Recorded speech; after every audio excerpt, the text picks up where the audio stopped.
Okay, so good afternoon, everyone. My name is Mark Bruni. I'll be your MC for this afternoon. It's my great pleasure and honor to welcome you all to today's event, Navigating Through Worldwide Volatility. I think today's topic is really interesting because we've had events over the last few years from the Ukraine war, which we all know about. We've had the closure and the reopening of the Chinese market and the issues they're having around demographics and manufacturing there that's spilling into Indonesia. We've got elections coming up both here and abroad next year, and especially the US election and how that plays out, and even how that could even affect the Ukraine war, and inflation.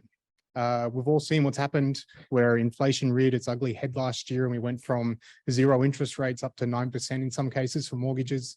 I think it's a really interesting time, not only this decade, but I think it's a really interesting time in history to be talking about this. You know, the world reopening, supply chains being broken and rebuilt, and all these things coming together really at this real focal point in time that we're experiencing now. And so today, we've brought together a group of people from various industries here who all have various opinions and experience working with volatility. And so I think today we've got two excellent partners helping us with the event today. And I'd like to thank them as well. So we've got CME Group. And so CME Group has been around for well over 100 years. Managing volatility on behalf of industry and investment professionals for well over 100 years. So I think that's an appropriate partner to have for an event like this. And so I'd like to thank Mr. Harry Yeo as well for joining us here today. Also, we've got, in addition to the CME Group, we've also, our partner is the GARP chapter of Indonesia. And so GARP is the Global Association of Risk Professionals. And so when you're talking about navigating through worldwide volatility, having risk professionals in the room, I think is extremely important because managing the downside is often more important than managing the upside. You know, that's the old saying, if you lose 50%, you have to make 100% to get back to where you started. And so that's a great, it's a great segue actually. So I'd like to introduce our first keynote speaker, Ms. Melissa Hendrawati. Melissa is currently acting as the CFO of Superbank here. Previously, she was with OI Indonesia, a payment fintech firm, focused on democratizing payments. She was formerly with DBS as head of risk and COO, and I'd like to welcome her to the stage. Good afternoon. Greetings to one and all. I hope every one of you is keeping well and healthy. Yang saya hormati, Mark Bruni, board member of CFA Society Indonesia, who has just delivered the opening remark. Allow me to also greet our honorable speaker, Mr. Wong Kon Hao of CME Group, along with Mr. Harry Yu, and Pak Tommy Chu, Director of Agrodana Futures. Also, Pak Michael Sidartawan, CRO of Aman, Pak Joseph Sudibyo, Head of Data, Science of Superbank, and Bu Melody as our panel speakers, along with Pa Aldrich as our moderator. My utmost appreciation goes to all the committee and board members of CFA Society Indonesia, CME Group, GARP Chapter Indonesia, who have made today possible. And most importantly, a very warm welcome and thank you to all of you, all the respected guests who have come to attend this event. On behalf of CFA Society Indonesia, GARP Chapter Indonesia, and together with CME Group, we are very honored to host this conference today. So I've been like, mentioning 3 different entities, over and over again, because it's really a joint collaboration between the, these three societies and CME Group as well. Yeah. So let me share with you the reason behind the selection of today's topic, navigating through the worldwide volatility. I'm pretty sure everyone here agrees with me that every single day, every single hour, every single millisecond, we all experience uncertainties in our lives, or in market term, in a cold term, volatility. even so in the recent years. So the COVID-19 pandemic has caused a significant impact in the economies and the societies globally. That leads to volatility in the financial markets, disruption in the supply chain, and also shift in the consumer behavior. On top of that, I think Mark mentioned about the high inflation rate that's been persistent, the ongoing tension between Russia and Ukraine, the geopolitical conflict between the major economies such as US, China, right, have all contributed to the economic uncertainty and fluctuation in the market worldwide. While on the technology front, we have also seen volatility. We have been seeing rapid development in technology such as RPA, robotic process automation, generative AI, ChatGPT, IoT, blockchain, digital economy's trajectory. Everything here have caused disruption across the industries and in almost every business touch points. Okay. Having said all those, right, we as part of investment, finance, risk management communities here in this room shouldn't be too worried of volatility. Rather, we must be cognizant that risk and uncertainty that we are talking about today is inevitable and absolutely a part and parcel of our lives. We are exposed to different extent of risk each and every day in our lives, be it risk at the personal level or at the professional context. Just a very simple real life example. I think Mr. Wong just now mentioned, right? From airport to this hotel, it actually took 2 hours, right? Yesterday, right? So, when we are rushing for, maybe you were rushing for some meeting yesterday, for example, should you choose whether to follow Google Map or should you follow the driver, right? Or your gut feel? That alone is a simple example of taking risks, right? Taking risks, simple risks, but sometimes it's making us quite annoyed, right? Amidst all the uncertainties. Just a simple example. In looking at things, it is really our choice to adopt half cup full or half cup empty kind of mentality, right? And I choose to see it with half cup full mindset most of the time. I'm a firm believer that behind huge uncertainties lies great opportunities, as long as we can take whatever happens positively and stand ready to embrace any challenges that come our way. Now, let's talk a little bit. I mean, this room is full of smart people, so I should bore you a little bit. Let's turn our attention to macro. Let's turn our attention to our beloved country, Indonesia. So Indonesia, I would say, is a land of opportunities and Southeast Asia's digital powerhouse. It is the 4th largest country by population and the largest economy by GDP in Southeast Asia. We have more than 200 million online population and 77% of internet penetration. Indonesia is predominated, I think we discussed also outside that Indonesia is predominated by digital native young population. Young population, I think I should emphasize that, of 180 million millennials and Gen Z who have become the driving force in the digital economy landscape. So we believe that young Indonesians, have been the rapid adopters of digital economy, and they are extremely receptive to digital products. They are very keen to try different digital products, right? Which is good news. Let's talk about stats. Current value of Indonesia's digital economy reached 40% of the value of digital economy in ASEAN, right? 40%, 40. Indonesia's digital economy is worth $77 billion in 2022. This is based on a very reliable stats. And this number is predicted to almost double to $130 billion by 2025. To give you some context, 130 billion is actually more than 10% of Indonesia's GDP in the digital economy, right? So it's massive opportunities.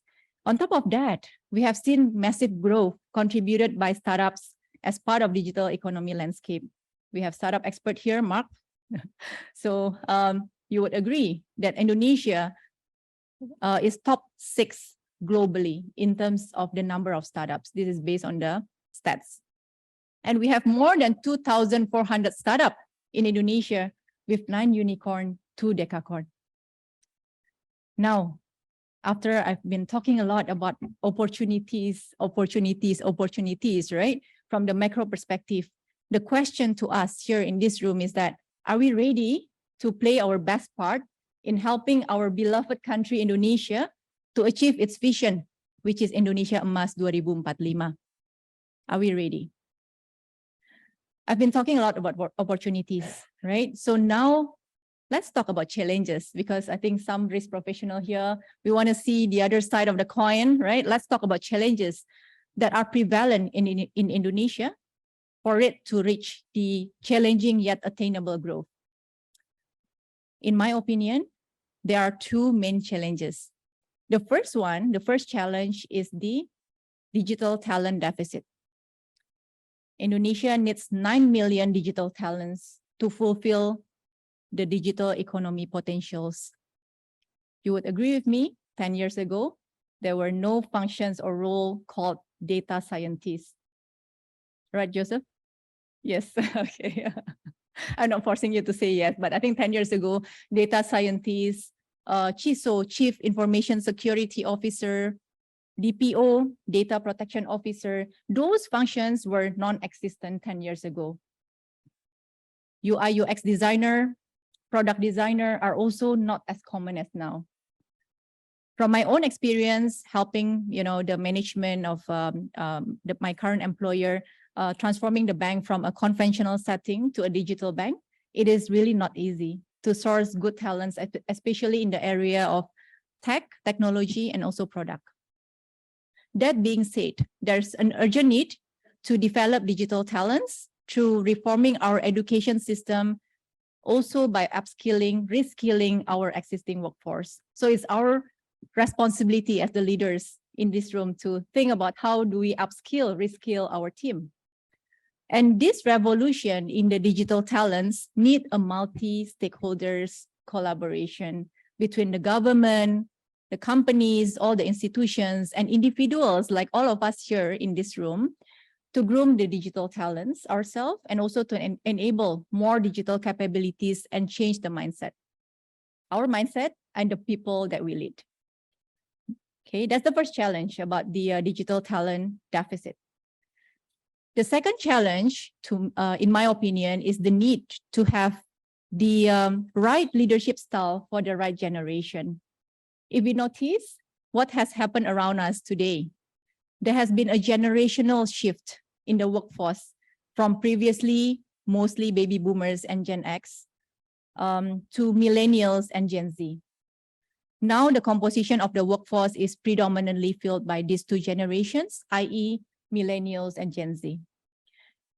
In my opinion, I'm not the expert, but I think there's a different expectation for these 2 generations when they are looking at leaders, right?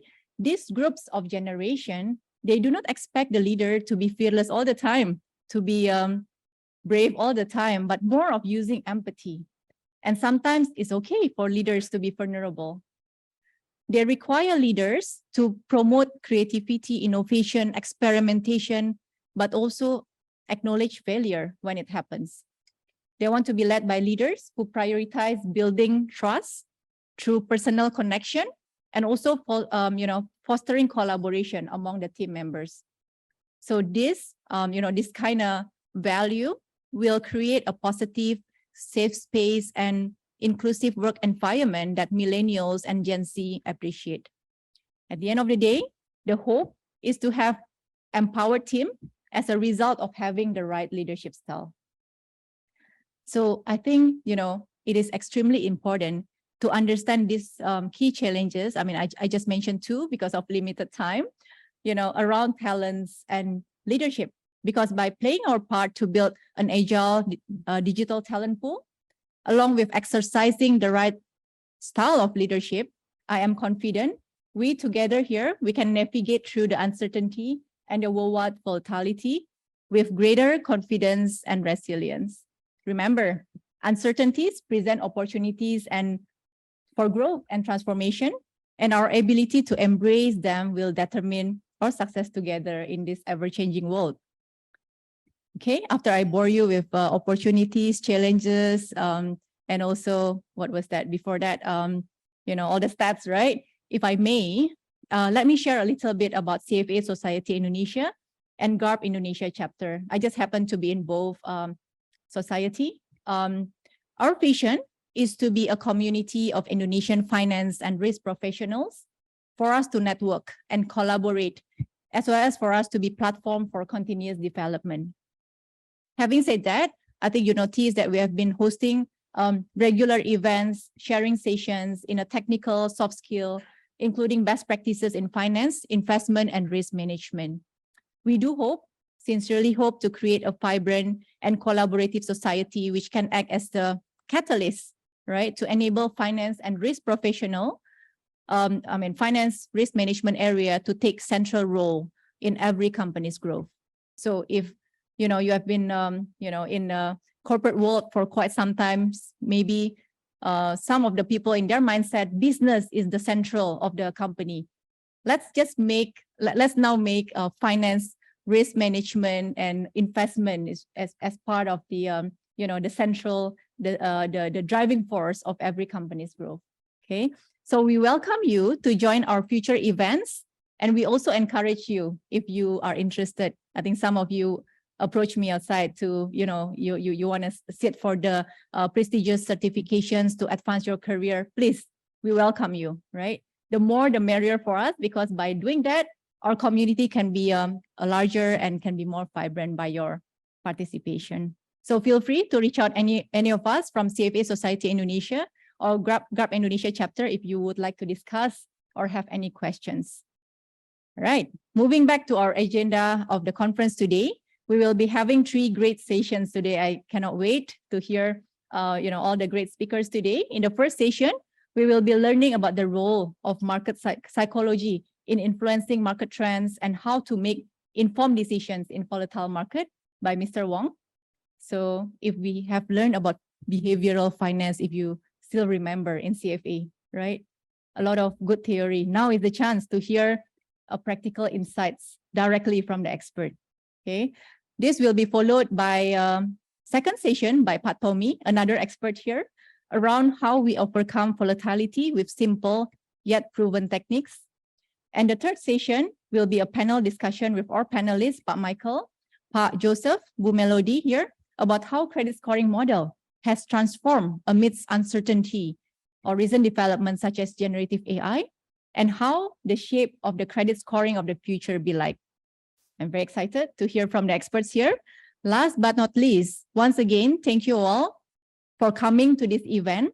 And most importantly, after this event or during the tea break, let's use this opportunity to network with each other and continue being a lifelong learners, so that we can really fulfill the theme of today's conference, navigate through the worldwide volatility with greater resilience and full confidence.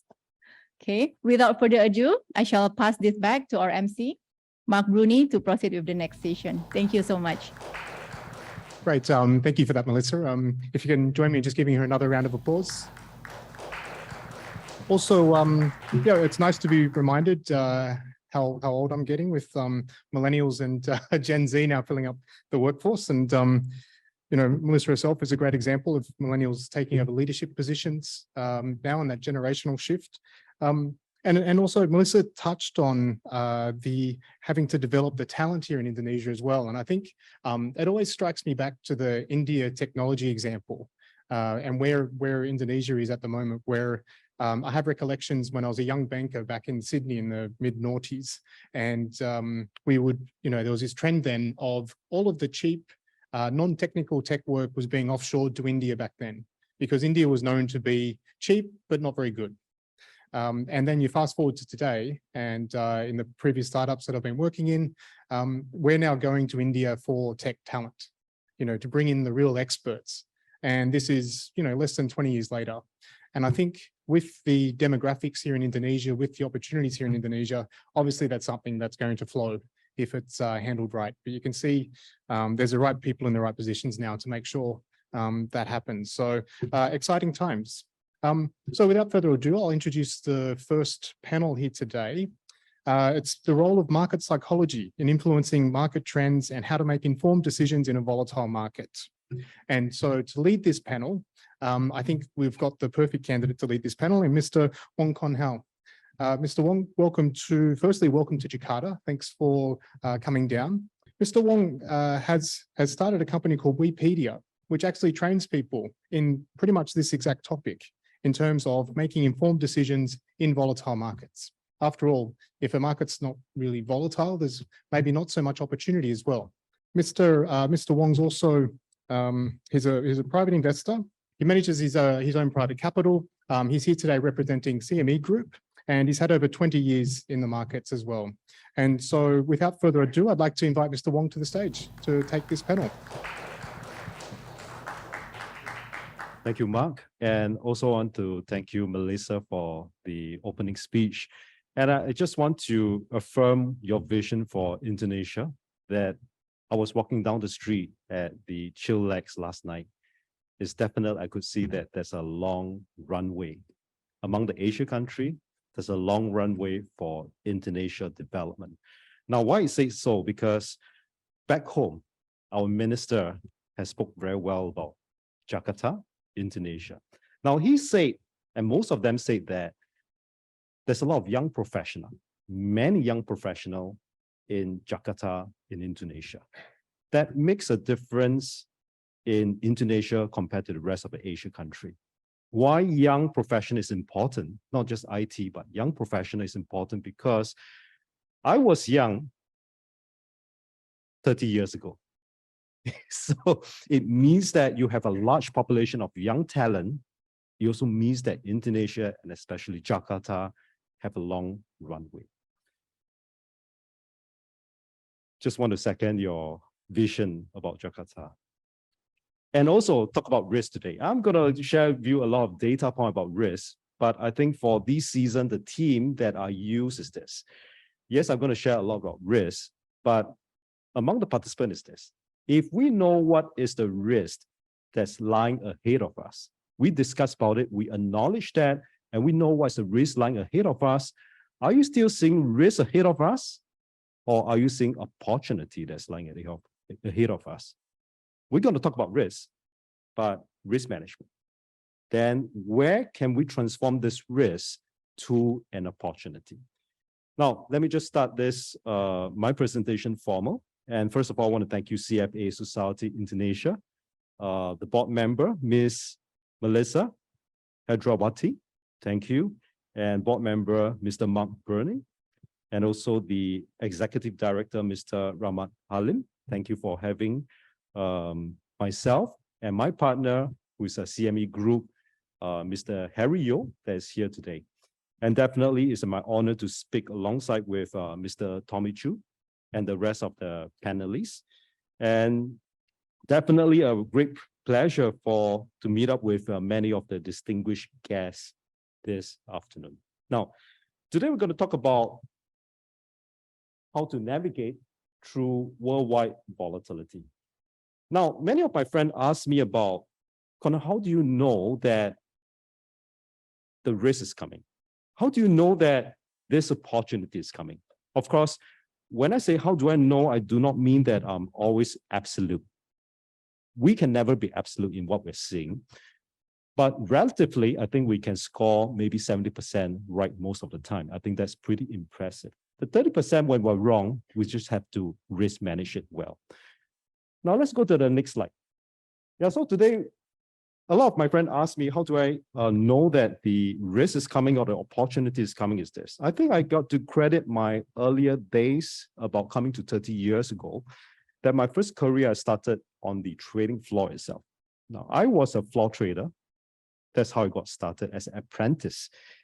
And I dragged myself functioning as a floor trader on the trading floor because my personality do not fit into the environment. I'm an introvert and the environment is loud. The traders are loud. They are gung-ho. They fight to get a trade. They fight to get their trade. And 3 years, I thought I learned nothing on the trading floor.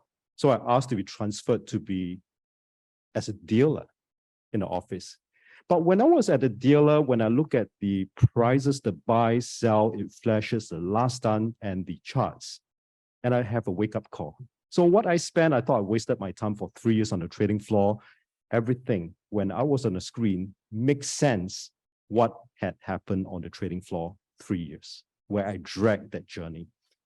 Now, when I look at the chart, when I look at the screen, the flashes, the buy, sell, the last done, the volume, suddenly a wake-up call that over the last 3 years on the trading floor, I've not wasted my time.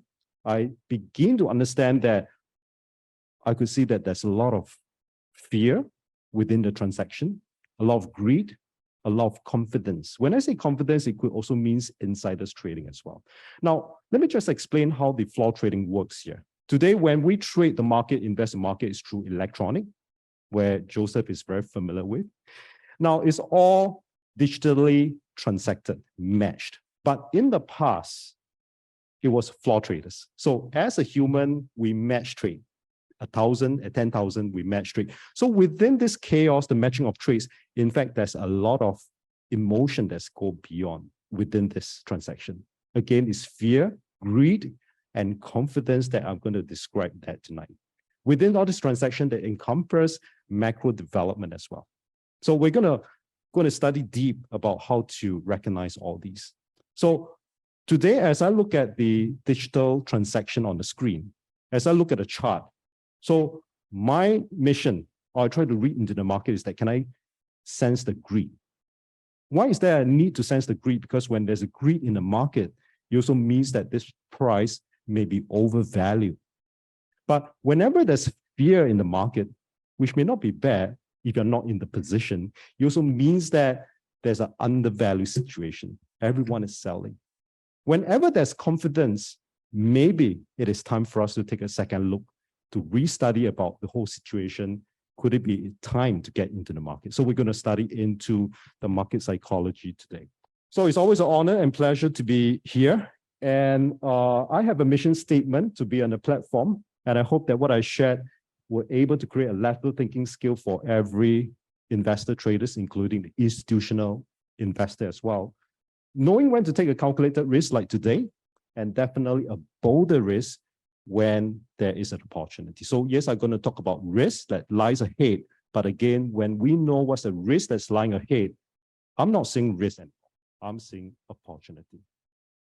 Now, so this is what we are going to go through, which is I'm going to first cover about what I know about market psychology and trading. Then after that, I'm going to move on to study the mass market behavior, where I believe that most of us will have went through that before as a retail investor, but it's good to understand and study about them because it represents the mass market. Through this example, I'm going to study and dissect into the greed, fear, and the confidence. Then after that, I'm going to give you some example on the crude oil and also an example how to apply that in inflation, of course, followed by Q&A. Now, how do I define the market psychology is this? Now, behavior price movement refers to the fluctuation in price of a financial assets that are caused by a collective behavior of investors, traders, events. And I noticed that all these behavior patterns, it tends to repeat itself again and again. Now, again, it is not absolute, it is relative. So if we think that is absolute, then we're going to fall into the trap because there's always a 30% risk. Then we have to, if we are wrong, we just have to manage that risk effectively. Now, let me just impress you a little bit, but I think beyond impress, what I'm trying to share with you here is that with this 1 hour sharing, I hope that later on, as you go back to your office, at home, when you analyze the market, this skill can be transferred to you as well, that you can seize the risk and the opportunity as well in your office, in your desk, and at home. Now, so on the 21st of July 2021, I have this sharing. Now, I want to bring you back to 2020-21. How was the market like back then? Was there inflation? Was there a higher interest rate in 2020-21? I think most of us have forgotten in 2020-21, there's no such talk about that inflation is here and there's higher interest rate. Yeah, there's no such talk about. But yet, in our sharing in platform like this, we identified that during that period, 2020-21, inflation is on the rise, and perhaps for that reason, higher interest rate will to come. Now, so this is what we shared. Now, it may be technical. I think most of us understand about what is a hammer, just by studying into price behavior. When we look at a chart, what are we studying into? Now, if I'm going to reconvert this chart to data, so the data scientists will be very interested here today. Honestly, we're doing data analytics, but data analytics will be very tough for most of us to understand. But if I'm going to convert this data to a chart, it forms patterns and pictures. So what we studied was the 5 years interest rate and the 10 years interest rate. And that was 2020-21 in July. And I've recognized that then the interest rate for the 5 years was at 0.7%, and the 10 years was at 1.2%. Now, by recognizing these patterns, I assume the studies is that perhaps interest rate is on the rise. So personally, for my investment, whatever is on loan, on leverage, I try to deleverage, because it's not wise when interest rates on the rise, you're heavy into borrowings. I'm referring to my own property investment. It's time to deleverage. So of course, I also share this message to my friends and those who are willing to listen. Next slide. So what happened where I prepare all these on Monday? So this was what we saw on the 5 years interest rate, where it became so micro at a point in time, this little hammer. And today we're at 4 I can't see, so small. So that's what happened when you're 51 years old, you can't really see well. But I'm glad that wisdom grew along the way. So can't see well is all right. We use more of our brain. So today the interest rate was at 4.7. Yeah. But the float rate is 5%. The Fed fund rate is 5%. And there's an inversion right now. And let's go to the 10 years interest rate right now. Maybe just shrink a little bit. So what we discussed that in July 2021, it was this little hammer here. It seems so insignificant then, but today is at 4.1%. Next slide. So again, it's not to impress you what I can do, but more than what you can do at home.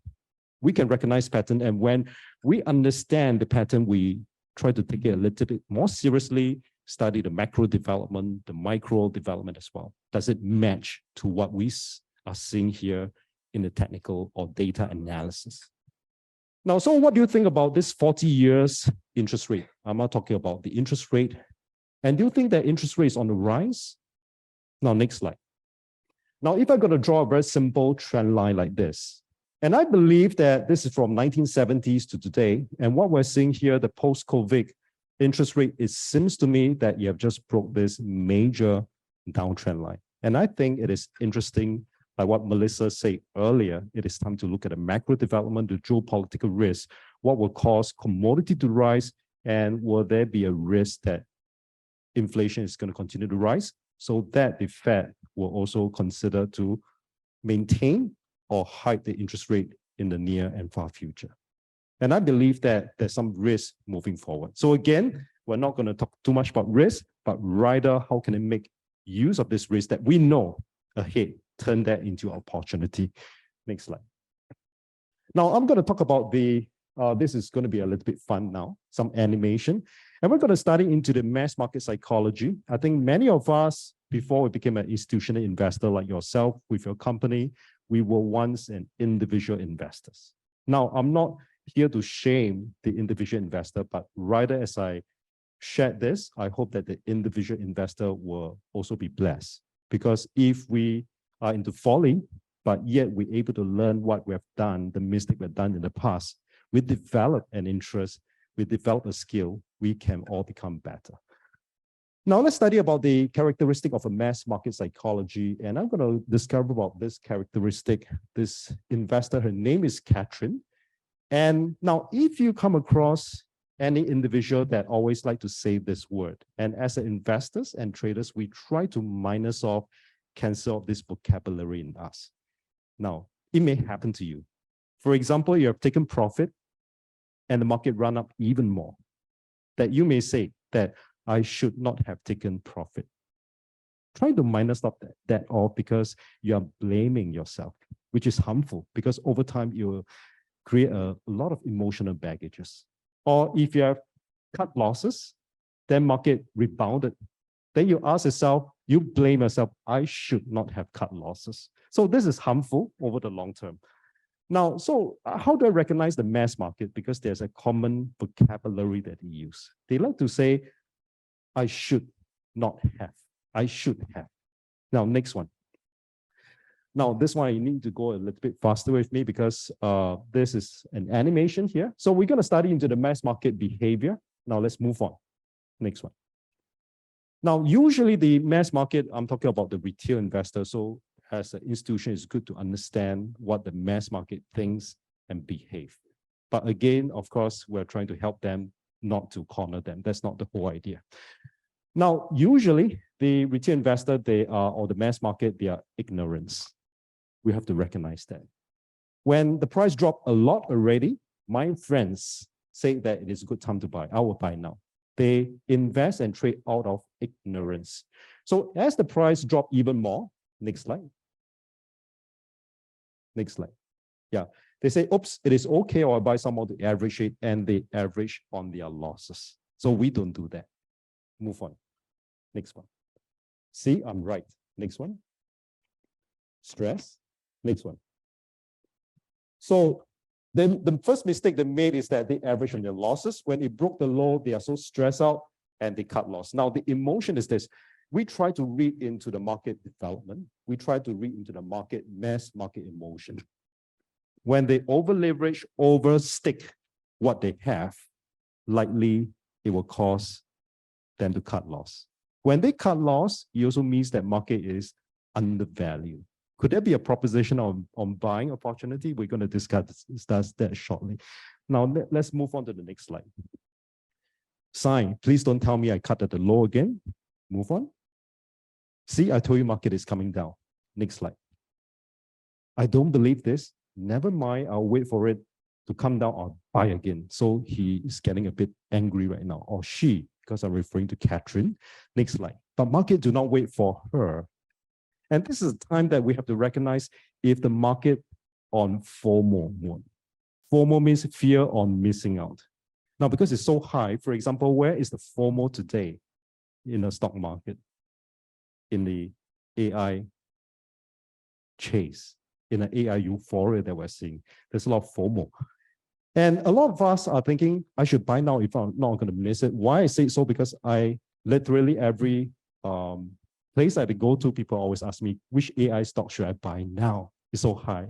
So there's this euphoria that's going on FOMO. So we have to recognize is that stage of whatever product that you're investing and trading in right now is in a FOMO mode. That means that the price at this point is overvalued. Move on.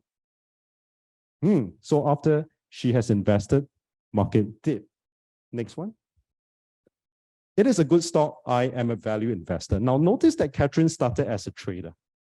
But when she lost money, she got a bad experience here. She said trading don't work.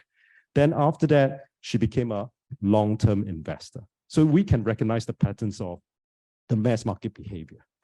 Next one. And I cannot believe this. Okay, let's move on.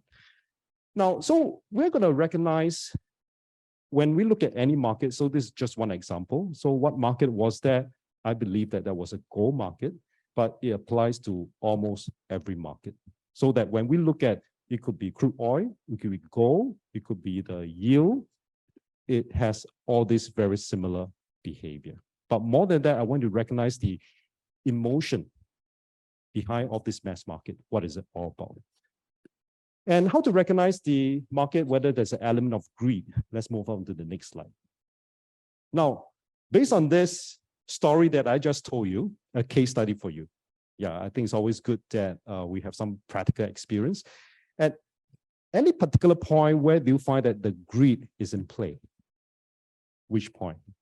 I'm not going to ask you to stand up to answer me. It's okay. But just take a moment to identify this progression. Where is the point of greed of the mass market? Okay, next slide. So I think most of you are right. So we have to recognize where is the FOMO, fear of missing out, and they're buying huge. Yeah, and it create an overvalued situation, and that may be a situation that you can consider you should lighten up and to take partial profit. Next one. Now, so it's very different from this stage because again, at that point when Catherine bought or invested mass market, they bought out of ignorance. Remember that as the price dropped, she continued to average in. Yeah, it's out of ignorance. So there's a difference between out of ignorance and FOMO. So FOMO is usually something that I'll look out for in any markets. Let's move on. How about, can we recognize where is the fear? So we have just identified how to recognize the greed, but how can you recognize the fear in any market based on the demonstration? Next slide. You're just going to take a few seconds to analyze where is the fear. I can tell that this practical exercise is good because I suspect that after this session, I'm not too sure if you're going back to the office. Some of you gentlemen over there, you may want to look at the market that you're trading in or investing in right now to identify where's the fear and where's the greed. So where is the fear? So I think this is quite easy compared to the greed, right? Let's move on. So the fear is this, out of ignorance. They keep on buying, averaging. They commit their mistake again and again until the market falls so deep that it hurts their emotion, it hurts their pockets, and out of that emotion, they just throw the market. And it created an undervalued situation. And that could be a situation that we should take a closer look at any market. Now, let's move on. Let's move on. So like what I say, out of ignorance, it may create fear. Out of FOMO, it may create greed. And then how to identify the confidence of the market? Let's move on. And I hope that this data point are useful for the data scientists. I'm not too sure how it works, but I hope you'll speak to all the data scientists, then things will get into more productive into your system. Now let's move on. Now, how to identify the confidence? Now, this is something interesting that I want you to take note of. So we identified what's the fear. We have identified what's the greed. Let's move on to the next one. Now, let's move on. Next slide. Now, could you see that we have discussed about the fear and followed by the confidence? Now, what we have to understand here is that maybe we move on to the next slide here and next one. Now, could you see that with Catherine, the mass market created a fear, but suddenly the market also moved up. And I'm particularly interested in any asset class or any instrument when this thing appears. Despite of all the negative news that created so much fear by Catherine, despite of the negative news still intact, I don't see any positive news around. And suddenly I could see that the price behavior started to edge up with huge transaction volume without the absence or with the absence of good news. Then I'm a little bit suspicious that could it be an insider's trading that's coming up, or could it be someone, it could be a fund or many individuals know something that is not available in the market. So that's what I work in the arbitration or to help the attorney or the lawyer solve some trading dispute using this. So to summarize is that how to identify confidence is despite all the bad news that created Catherine to sell off, what is causing the market to move up with the absence of good news? Now let's move on. So that created this, what we call the bullish engulfing body. And if you combine these two together, you are able to see this price behavior where we commonly know as hammer. Do you know that when you combine these two together, you will get a hammer? And remember just now we saw that 2 years and 5 years, or is it 5 or 10 years yield? We saw a very classic hammer. But if you're going to combine these two together, that we saw a hammer. So for the yield, I've been waiting for some years for that to happen in July 2021. I need to see that price behavior that's speaking to me. But before that, I know that the macro development are building up for a higher interest rate that we're in today. Now let's move on to the next one. Now, how about this one? With the greed, with so much good news like today, the AI hype, for example. But what I'm looking out is that despite with all these good news, there's no bad news. Suddenly, this thing appeared. Next one. Next one. Now, with so much good news around the AI, it seems to me that today, a lot of investors have forgotten about the risk of inflation. Many of us, I'm talking about the mass market, have forgotten about there is still a risk of inflation because it's overshadowed by the AI hype. Now, with so much good news and suddenly if the market turn, we'll be quite concerned. I'll be looking out, I will start to analyze what actually happened. And this is what we commonly know as the bearish engulfing body. So when we look at all these patterns, it's not just patterns by name, but we have to understand what is the psychology behind these patterns. That's just how I use to identify all these turning point, the macro trend. Now, next one. Now let's apply. So I just share with you some fundamentals about how to identify the turning point. Let's look at the application right now. Now let's move on to the crude oil. Now, this was prepared on 17 August 2021 at a point in time. My expectation that crude oil will edge up to today nearing about 90. And I suspect that in the near and not too far future, we're expecting crude oil to go above $100 and more. Why?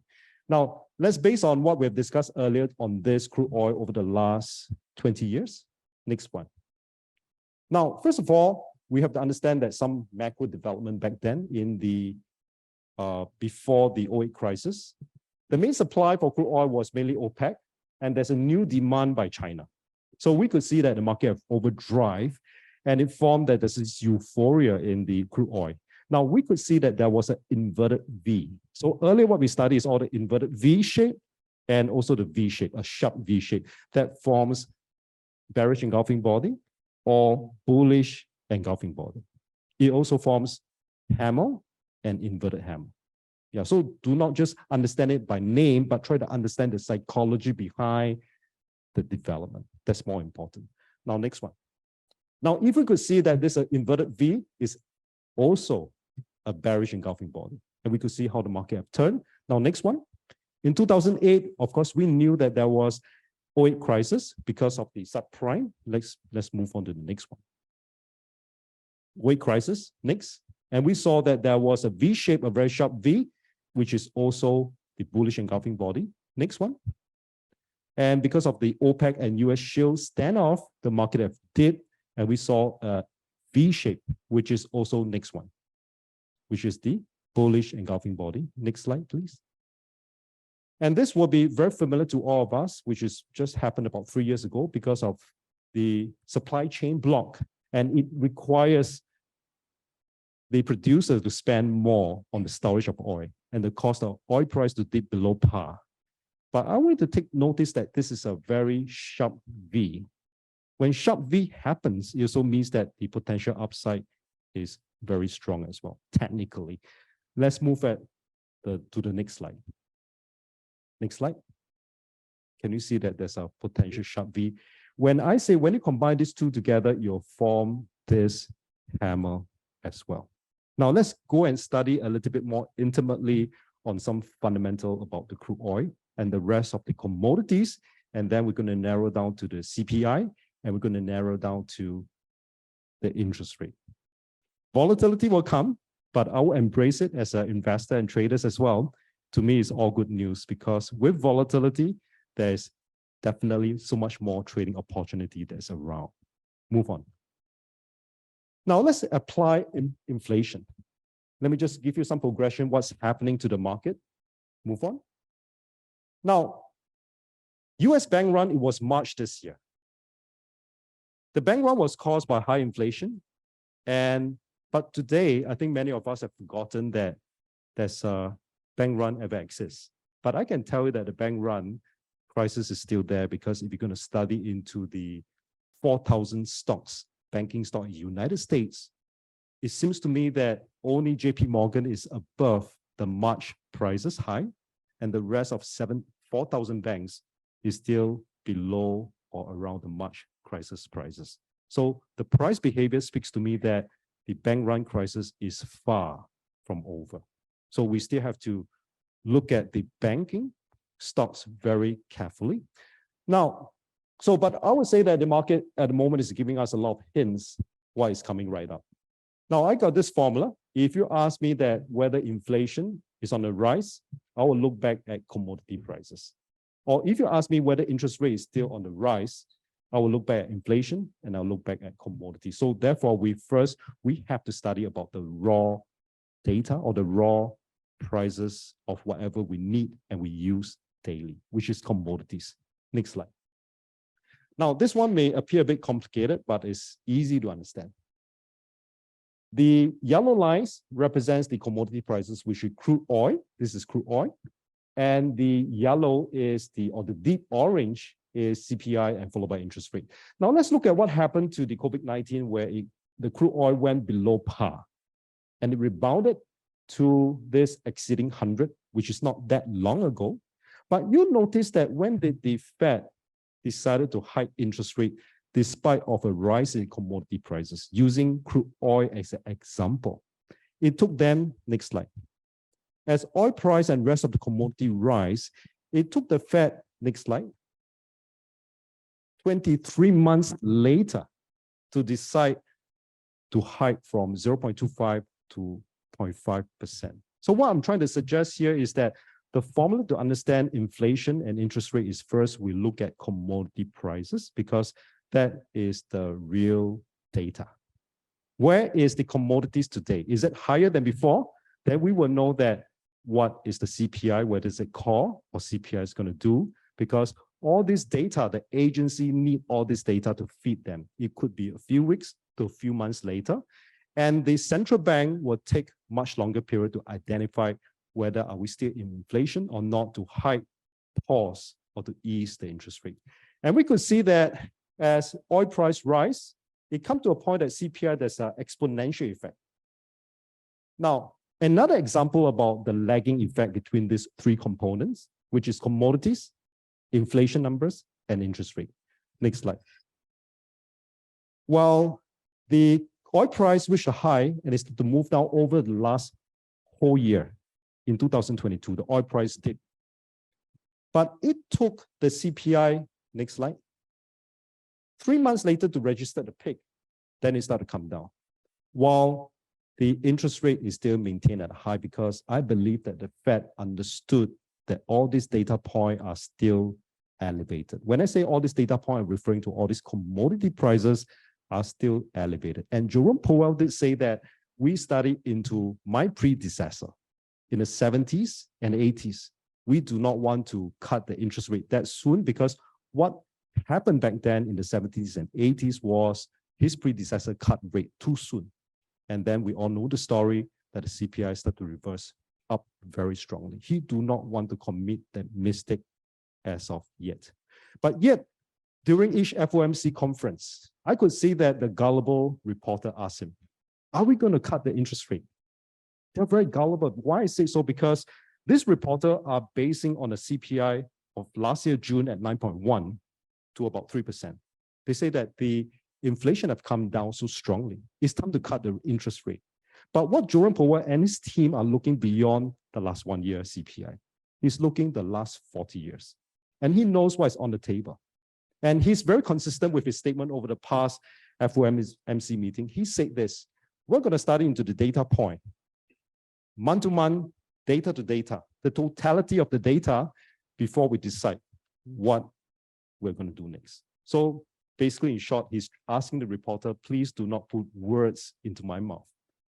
We do not know, but the data will present us to the fact for us to make that decision.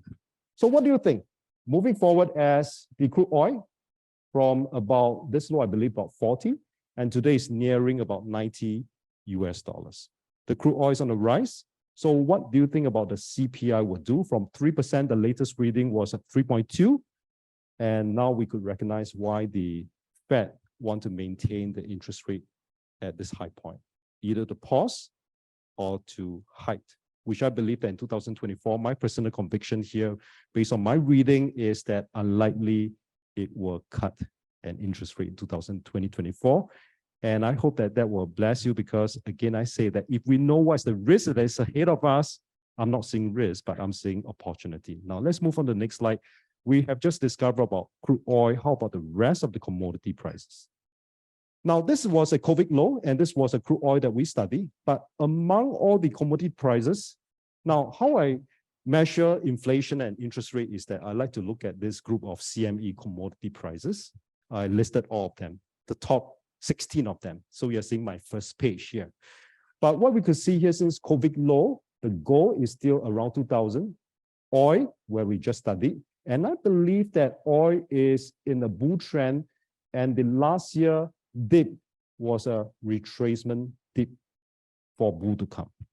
It's not a turnaround based on the geopolitical tension that we're seeing, based on the, could be the dollar that I'm seeing here. Over the last 1 year, since September last year, the dollar has been decreasing based on the dollar index study that I did.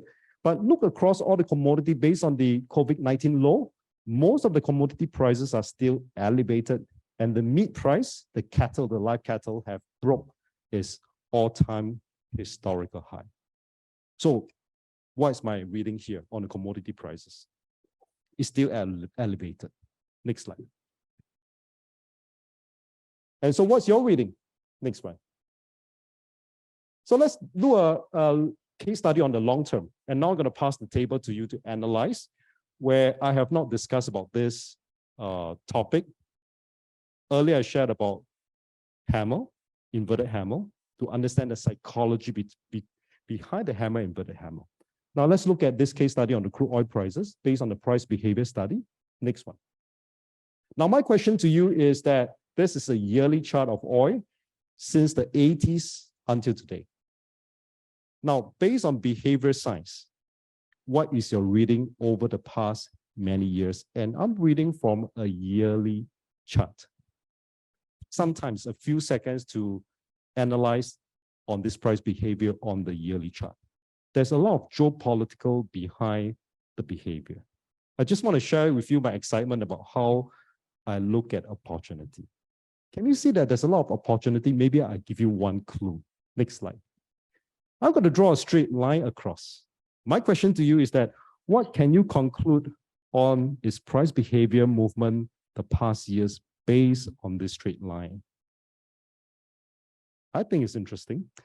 Now, what I reckon here is that OPEC, and it developed to OPEC Plus. OPEC Plus have never been so united before compared to the past. In the recent years, they are even more united. Now, what I could see that over the past years, they have tried to broke above 100 US dollars, but it failed. It tried numerous years to broke above 100 US dollars, but it failed. And after COVID, they try again, it failed. And now with OPEC Plus, so what is your reading? Now let's look at the next fundamental development here. Next one. So what I'm seeing that perhaps in this behavior, they are trying their best to break above 100 US dollars, but they failed for numerous times over the years. So could it be telling me that maybe in years to come, they are trying to break the upside? Perhaps. Yeah. Now let's look at some fundamental development. And we all knew that. Next slide. The first time that I read about this OPEC Plus that to cut oils of production is on April 2023. So we all knew that for commodity prices is that supply, with lesser supply, the same demand, commodity prices should go up. So this is something that is very basic to understand. Now, where I believe that this is going to be a long haul, OPEC Plus, their decision. Now let's move on to the next slide on our analysis, where on our 10th of April 2023 sharing. Next slide. So this was what I shared. I read about the news on the 3rd of April. I saw this gap. This was the first time I read about OPEC Plus coming together to reduce the oil production in May 2023. And I saw this gap. So my projection is that I believe that you will try to break, retrace, and ultimately will break 100 US dollars and will move higher. Now, there's many reasons to look at oil prices and commodity prices. Geopolitical issue, OPEC Plus is another specifically for oil market. But what's the end result based on our April reading? Let's move on to the next slide. And what we're seeing is almost on track here.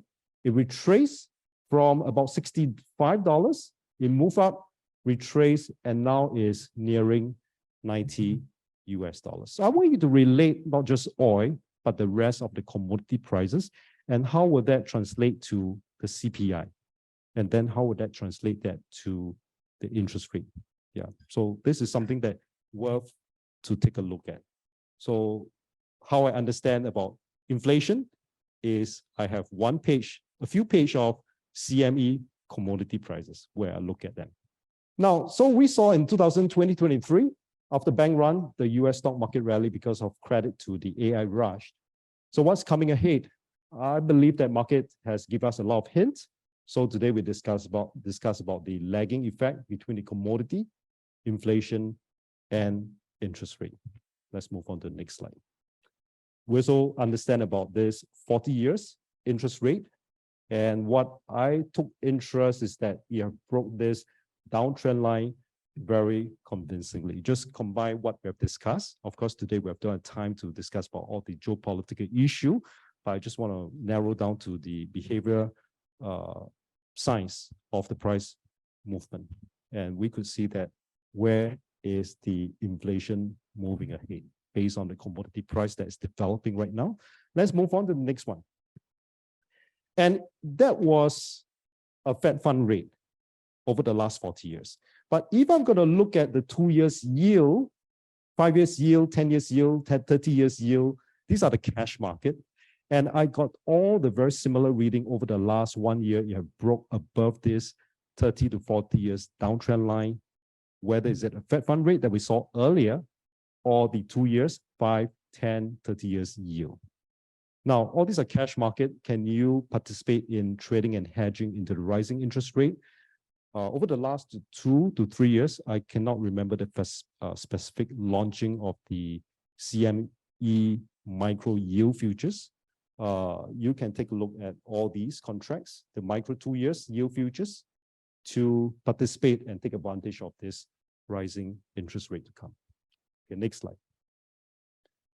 So a lot of them ask me about investment and trading. They say, Kon Hao, what do you like to invest in and what do you like to trade?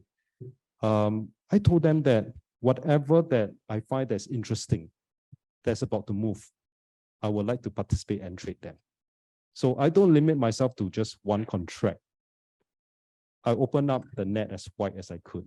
So one of the first few platforms that I use whenever I see whatever market that's interesting, I'll look at the CME platform. And I like to use this platform here is that I include the QR code here. So I'll look at the study daily about the agriculture. So once you click into different ones, you're able to study into the contract specs and more details. But moving forward, as what we discussed, agriculture is something that I'm interested in. Energy, that's definitely something that I'm interested in. Equities, I find that there's an interest in it. We have studied about the AI hype. I'm waiting for the confidence to come in before I take action. So which I believe that is not too far from this point onwards. Next slide. So there's also Forex, interest rate, where we discuss about the all the different terms, tenure, the 10 years notes and the 30 years note futures. Metals definitely are very keen moving forward. And the micro yield that we spoke about, you can find that in the micro futures. Next one. Right, so if you're going to ask me that, is there a way to interpret these option prices or implied volatility in a very meaningful volatility estimates? And the good news is, last year, the third quarter, CME launched this CME Group Volatility Index. Now, it's not an index to be tradable, but rather it's a benchmark for you to look at the volatility of the market. For those that take interest, what is it for? Is to access, for the first time, access across asset class family of implied volatility indices based on a simple variance daily benchmark on CME data mine. Next slide. So all these are available for free, and you can study into the volatility market, each asset class and their volatility index. Next one, which is the last slide. So of course, if you have an interest in the CVOD, you can call the expert, or you can always go to their website to find out more. Last one, which is myself.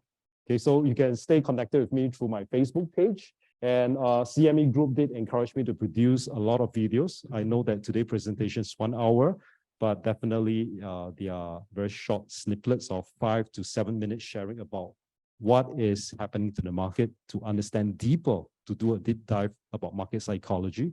So I took CME advice to produce some videos there. You can find them in my channel, Invest and Trade with Insight.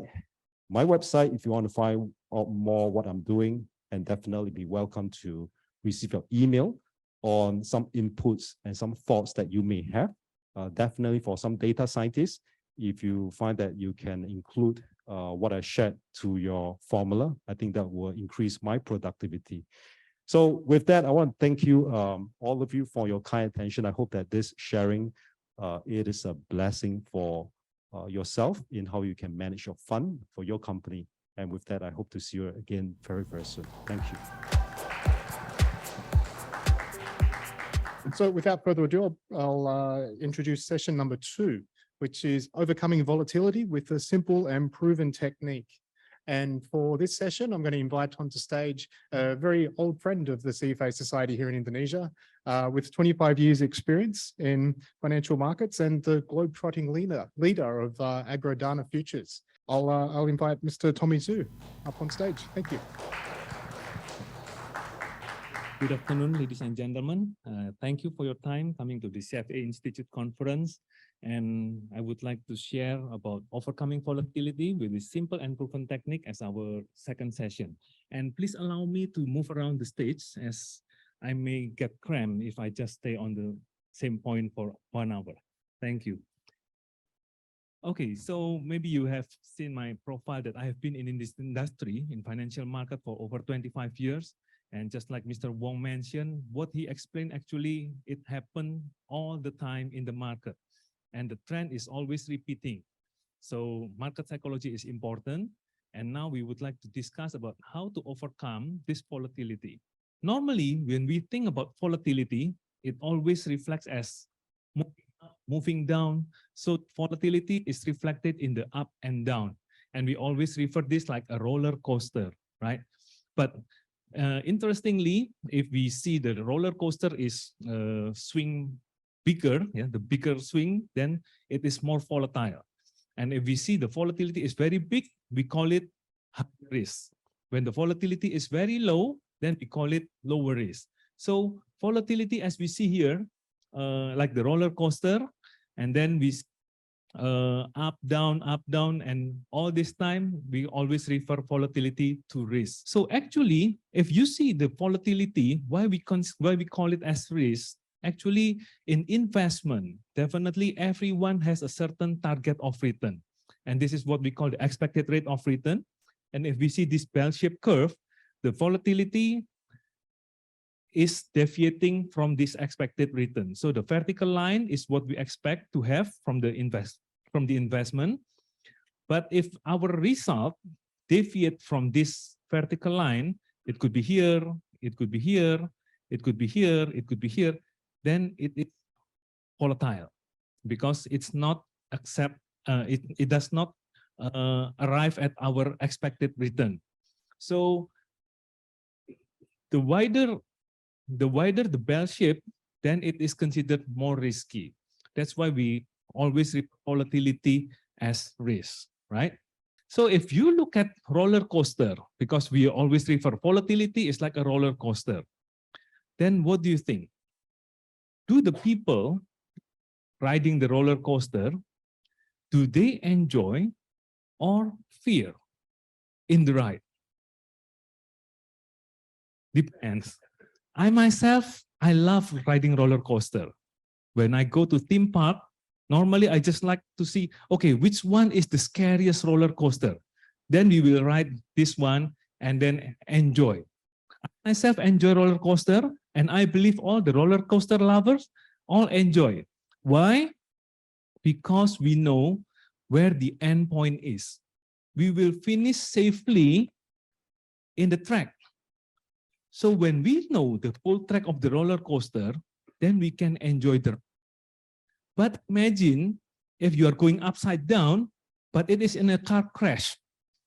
I believe the story is totally different. So when we know the whole track, then we can enjoy the ride.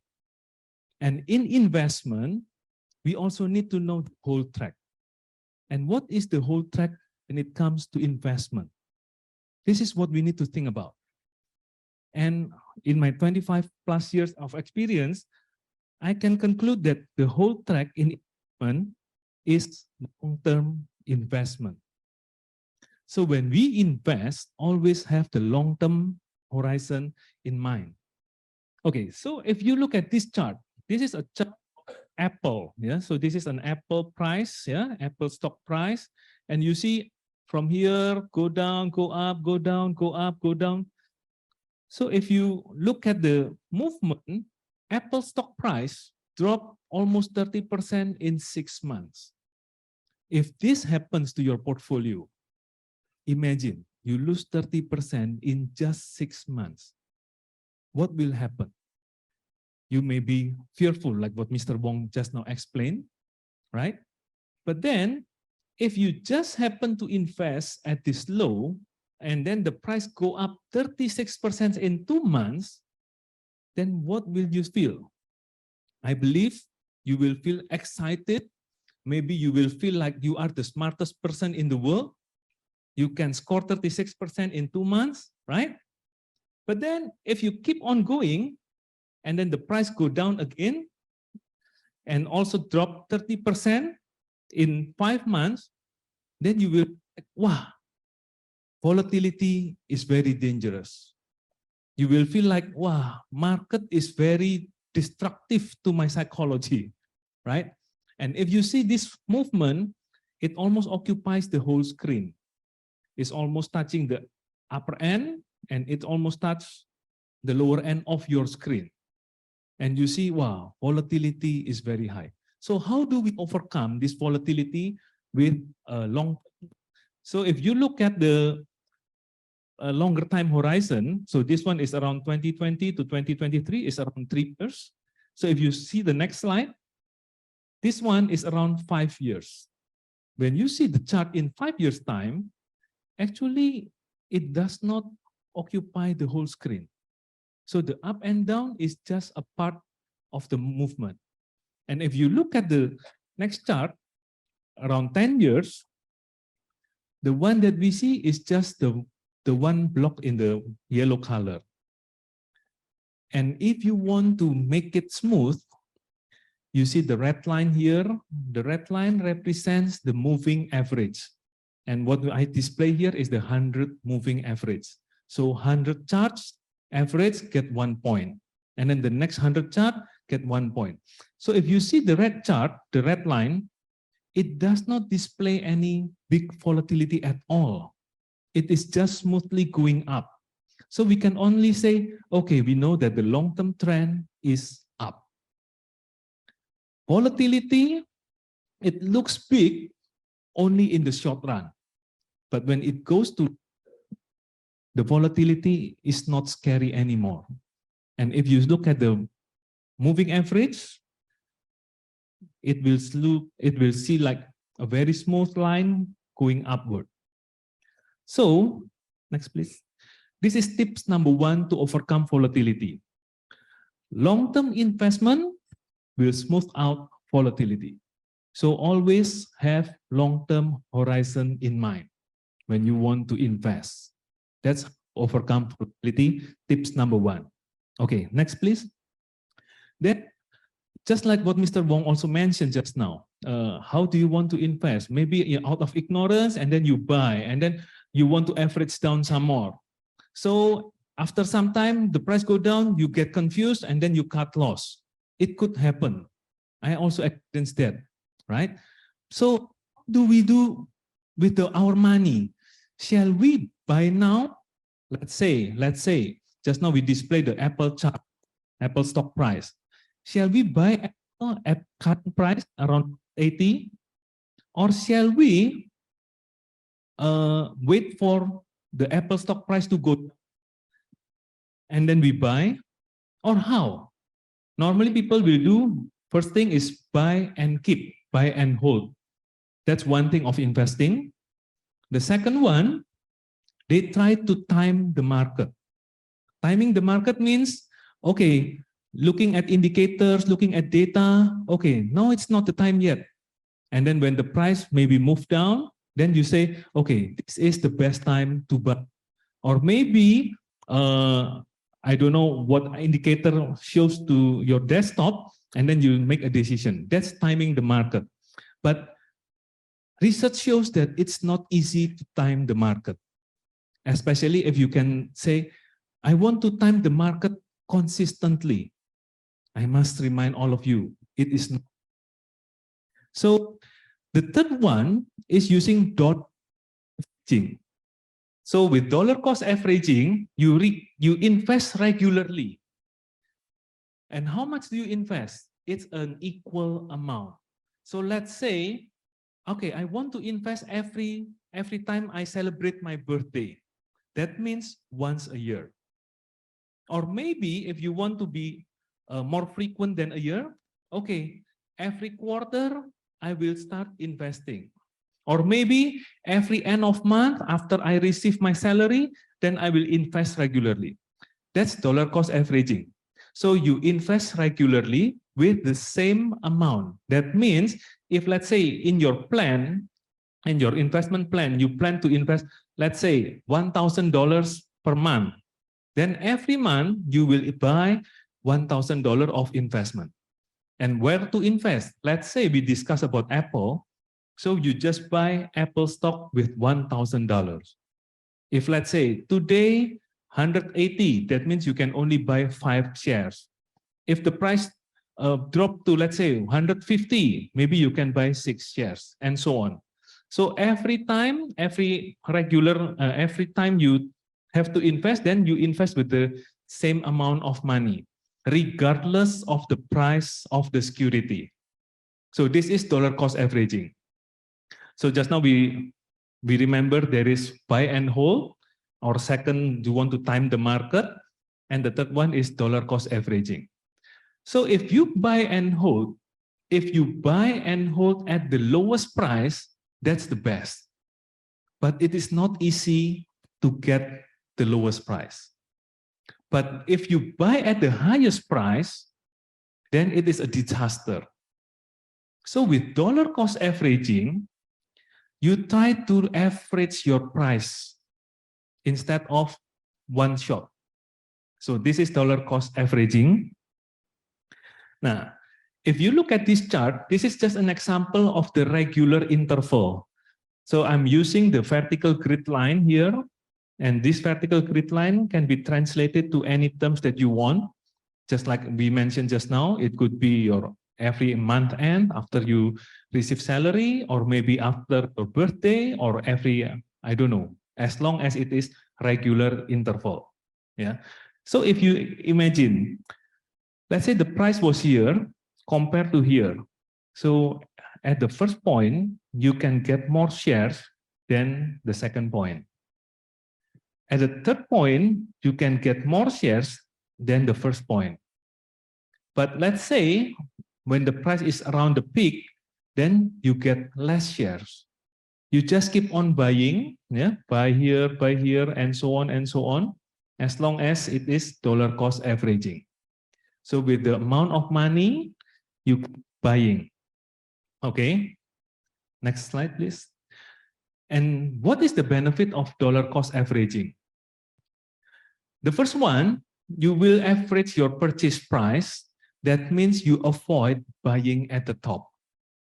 Definitely, you will avoid buying at the top because you spread your purchases. The second one, you don't need to time the market. Timing the market is very difficult, if not impossible. Yeah. And since you do it regularly, you don't need to think when to buy. You can focus on your business and your expertise. And this is what I like. Like myself, when I invest, I don't need to think, okay, when to buy, when to sell, As long as you want to buy, just keep buying with the dollar cost averaging. Just focus on your expertise. You run your business, you run your company, just run it. So this is the dollar cost averaging. So next. Tips number 2, dollar cost averaging will reduce the impact of volatility. Why? Because you spread your purchases over time. Okay. Next slide. This one is interesting, and I hope you can get the idea of volatility. Next. Let's say you have asset number 1, and your asset number 1 is having risk return profile like the chart, like the white color chart. The return can go up here, can go down, can go up, can go down, can go up, and so on. If you have asset number 1 as your portfolio, is your return volatile? The answer is yes. The volatility is displayed like this one. And remember, we want to overcome the volatility. Actually, everyone would like to have fixed return, right? Absolute return. We want to have something really predictable. This is the fund manager's point of view, right? We want to have everything controlled, under managed, right? So if you see your portfolio having the return profile like this asset number 1, then your portfolio is still volatile. The value can go up, can go down, and so on. So how can we reduce the volatility? Next slide. Okay. When we add asset number 2, and asset number 2 has the return profile as the red color chart. So when the asset number 1 go up, asset number 2 go down. When the asset number 1 go down, asset number 2 goes up, and so on. And if we combine these 2 products or these 2 assets, then we can have an expected return, the green dotted line. So it's like a fixed return when we combine, because when this one produce this high, this one minus, okay, our return is here. When this one same, then our return is here. This one, the red one high, the white one low, our return is here. When we combine these 2 assets, then we have fixed return. Of course, it is not easy to get a totally negatively correlated asset. Yeah, because this one is the correlation is -1, and it is not easy to find. But as long as you find the negatively correlated, then your expected return will be smooth. Maybe if not straight line, it could be like, yeah, the volatility will be very small. So what is the essence of these 2 assets? Basically, it is called diversification. Next slide, please. So when we do diversification, that means we would like to add our asset class. Remember, diversification must consider 2 things. Diversify by the asset class and diversify by the geography. By asset class means, as we know, there are 5 asset classes that normally people group, yeah? The first one is cash and cash equivalents. The second group is fixed income. The third one is equities. The fourth one is property and real estate. And the fifth one is alternative investment. So when you diversify, try to diversify among these 5 asset classes. In the equity itself, it is also have many things to diversify. If you just buy one stock, then it is also risky. You need to diversify among other industry, right? So this is the diversification by asset class and also by geography. By geography means if you put your money every month, every fund that you have only in Indonesia, then you have the country risk. This is what happens to me in 98. When I put all my money in Indonesia, and then the economic crisis happened. Even though the best company you hold, the price crash. So you need to diversify by geography as well. Means, okay, you have portfolio in Indonesian stock market, that's good. You have portfolio in US stock market, that's good. Or maybe you want to have portfolio in China, okay, no problem, as long as diversify geographically. So diversification by asset class and by geography. Two things you need to remember. And try to find negatively correlated assets. And negatively correlated asset, if you don't know which one to choose, the easiest way to diversify your portfolio is using index-based instrument. So let's say we are talking about, let's say, Indonesian stock market. Which stocks to buy? Maybe you will mention, okay, this banking stocks, or maybe this commodity stock, maybe this consumer product stocks. But which one to buy? Maybe you are confused. Then you can refer to the index base. We have index LQ45, we have index ITX30, and so on. In US stock market, they have S&P 500, they have NASDAQ, they have Dow Jones. So this is one of the easiest way to diversify your portfolio. Okay. So tips number 3, diversification will reduce the volatility of return. Just like the chart that I show you, when you hold asset number 1 only, then the volatility of return is very high. When you choose asset number 1 plus number 2, then the expected return become fixed return. Okay, so tips number 3, yeah? Diversification will reduce the volatility of return. Then we look at this chart. This is the first chart that I show you about volatility, right? So when you look at this, actually the vertical line is your expected return, and the one in the bell shape is the probability of return that you might face. Talking about volatility, actually, if the volatility is here, that means you can generate more than you expect. Do you mind, or will you be happy to have this return when the return is higher than what you expect? You will be happy, right? So you don't mind to accept the volatility on the right. What you don't want is the volatility on the left. So you want to eliminate this left part. Next part. Yeah, the red color. Yeah, you want to eliminate the downside risk. You are okay with the upside risk. So volatility, wow, I expect to generate 10% and then it has 15%. I'm happy. But if you expect 10% and you only get 5%, then you don't want this to happen, right? So we want to eliminate the left part or the negative downside risk.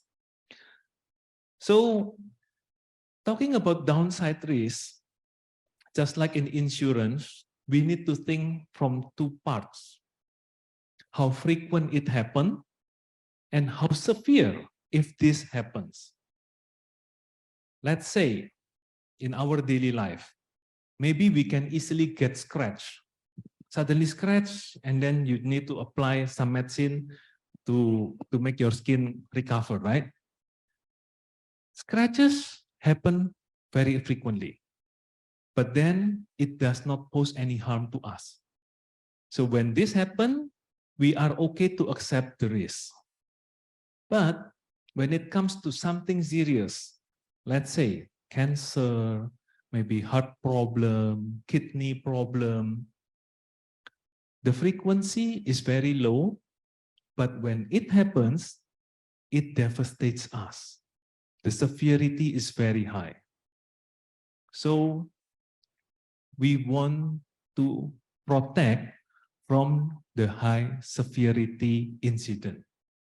Because if we want to insure, insurance needs money. Insurance needs cost, right? When you want to insure everything, then you may pay too much. Your cost will be too high.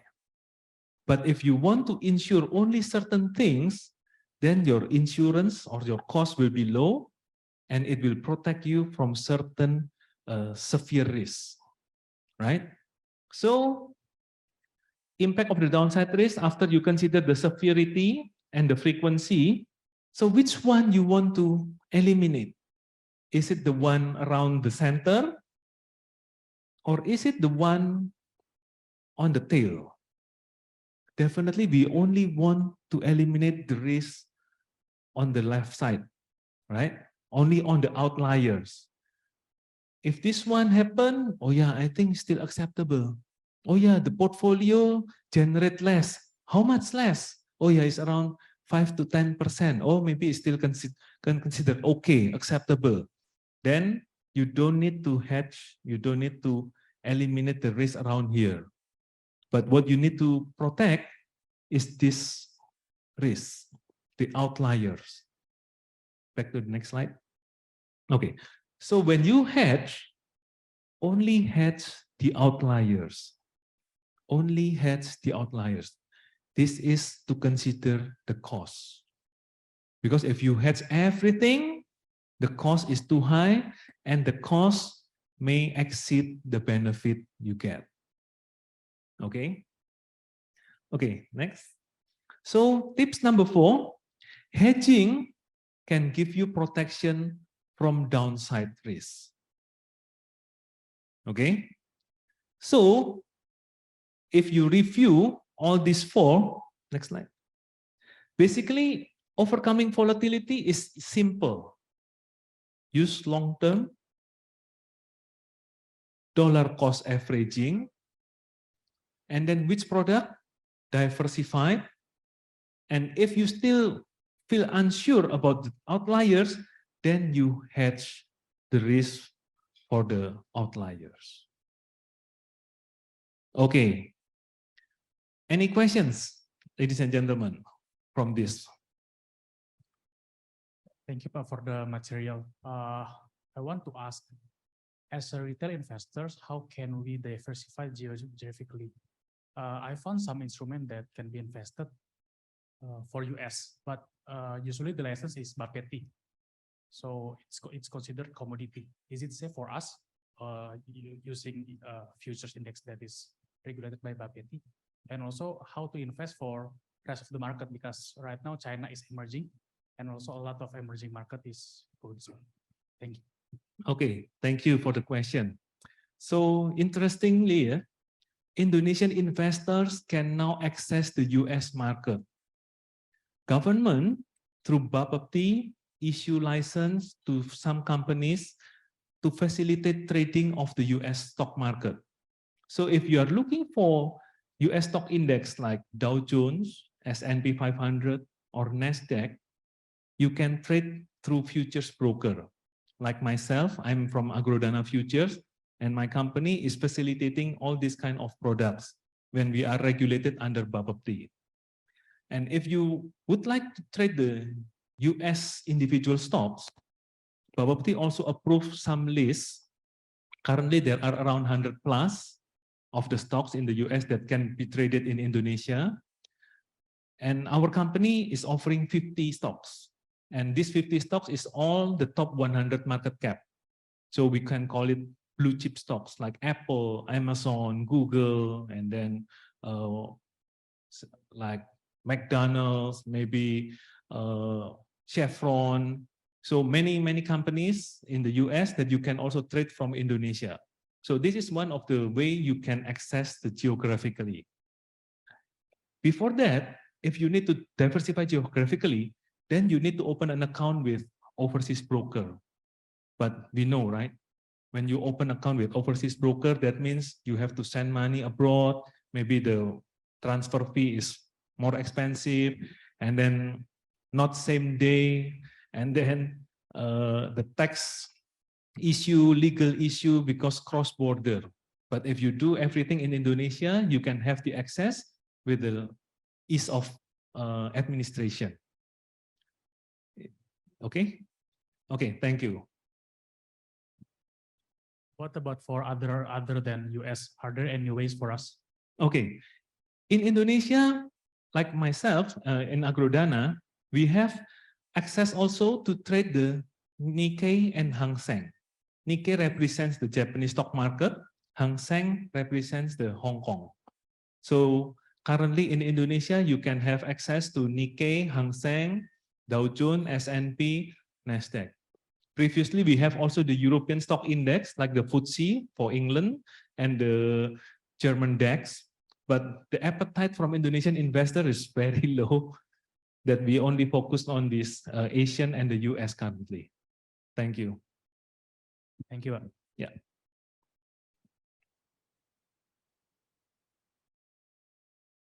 Any other questions? I hope with these 4 simple tips, it really helped us to overcome volatility. Always have long-term perspective, do the dollar cost averaging, using a diversified portfolio, and if needed, then try to hedge only the outliers.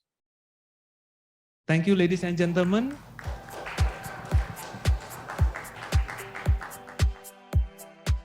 And so for the last session of today, we're going to change it up a little bit, and we're going to go to a panel style formation. This panel is going to talk about adapting credit scoring models amid global uncertainty. To moderate this panel, I'm going to invite up to the stage Mr. Aldrich Antonio. Mr. Antonio has over 15 years of experience in risk management, audit, finance, and financial strategy. He's currently working in one of the big 4 in a risk advisory capacity. And he's also previously worked for BNP Paribas as well, France's largest investment company. I'd like to invite Mr. Aldrich up to stage to head the next panel. So thank you, Mark. Good afternoon, esteemed audience. My name is Aldrich, and I'll be moderating the panel discussion this afternoon. I think we have heard a great presentation from Melissa, Mark, Kon Hao, and also Tommy. I think from Melissa, I just know that there is such a thing as a Golden Indonesia plans for 2045. It's really interesting. And thanks to Kon Hao, I think I know why I keep losing my money in my portfolio of Bitcoin, Binomo, and robo trading. And also thanks to Pak Tommy, I think I realized I diversified by buying Pokemon cards. It's an alternative investment, and I think it works. Okay, so our topic for this panel today is adapting credit model amidst global uncertainty. And I will be starting by introducing our panelists. Okay, our first panelist is Joseph Sudibyo. He's a head of data scientist at Superbank. He leads the data science and analytics. Prior to joining Superbank, he was the head of data science at Ajaib, which means miracle. So we'll hear from him how his miracle in data scientists can help the bank in creating a credit model and credit scoring. The next panelist is Michael Sidartawan. He's a CRO of Aman and a book author. So Aman means safe. So he's also a great risk officer, chief risk officer, and he has a great experience in fintech space on how to create the credit models. Okay, and now we have the last panelist, Ms. Melody Surya Angwin. He is a risk advisory manager at a consulting firm. He has worked for a lot of companies, and her expertise is in the credit scoring process with tools such as SAS, SPSS, and Python. And probably before we start the discussion, I will start by saying that there's an old saying in a bank, right? That a bank lends money to those who don't need them, and don't lend money to those who actually need them. So this is actually a problem of credit models, right? Because actually with the right credit models, you can give the money to those who need them and they can pay them back. So now I think the credit model or credit scoring, credit rating is not just used by banks. It is used by other financial institutions and also corporations. So if you look at your inbox and spam mails, you know that they know you better than even your wife probably, because they have all your data and they can do the lending on your side. So I think we also see the trend in corporates. They use scoring or rating. They want to determine who can have receivables, who can have like a lending facilities. So therefore, credit models is not just for banks or financial institutions, but it can also be used for any corporates. But it's not all safe. It's not all good stories about credit lending or credit models, because the sting of global uncertainties are still with us. The scars of COVID is still with us. So what does this matter? Because it requires the push for more accurate credit models, more accurate credit ratings and scoring. And now we will hear from our distinguished panel, how can the credit models can help us navigate the uncertainties, the global geopolitics, or probably disasters, or even climate effects to our economy.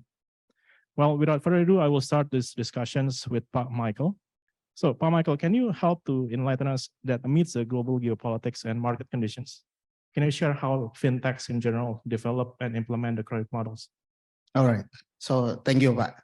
So hello everyone. My name is Michael. So I would say I have an experience of doing as a role as a CRO during the COVID-19 pandemic, right? So it is not an easy time, but it was an interesting time, right? Because you get the first-hand experience on how the market changed, right? So maybe this is talking coming from experience. There's no right, there's no wrong. It's just that things that I think we observe in the market, right? That's an interesting learning on how we can bridge that for the ongoing, right? So I have an experience in several of the fintech companies, right? So as you know that fintech is a different kind of lending compared to, I would say, banks, right? Because their target usually serve the underbanked, right?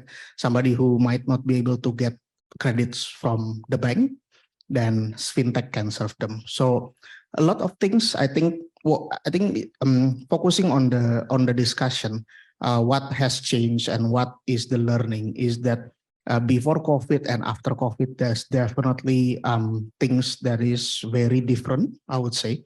So the first one that we notice is that whatever is there pre-COVID and whatever is there after COVID is actually still following the same principles, right?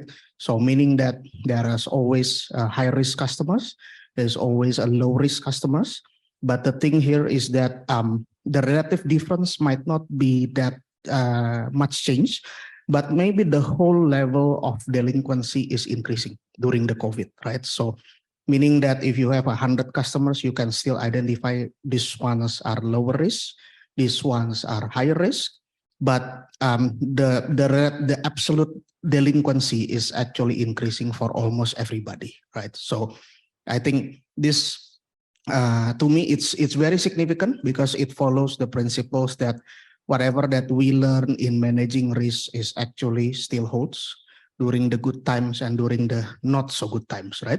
It's just that how we can try to spot the trend change, I would say, right? So if you are talking about modeling, if you are talking about the data, I think most of the people here should be familiar, especially if you guys coming from the data science background or work with data a lot, right? So the thing here is that in terms of modeling, it's actually evolving. Before COVID and after COVID, it's actually still evolving, but it still follows the basic principles that if you are getting the data from these customers, you just need to be sure that the data you gain is actually verified, right? Meaning that what I personally noticed before and after COVID is that when COVID comes, there's a lot of bad actors, meaning that somebody who wants to defraud and financial institutions is increasing, right?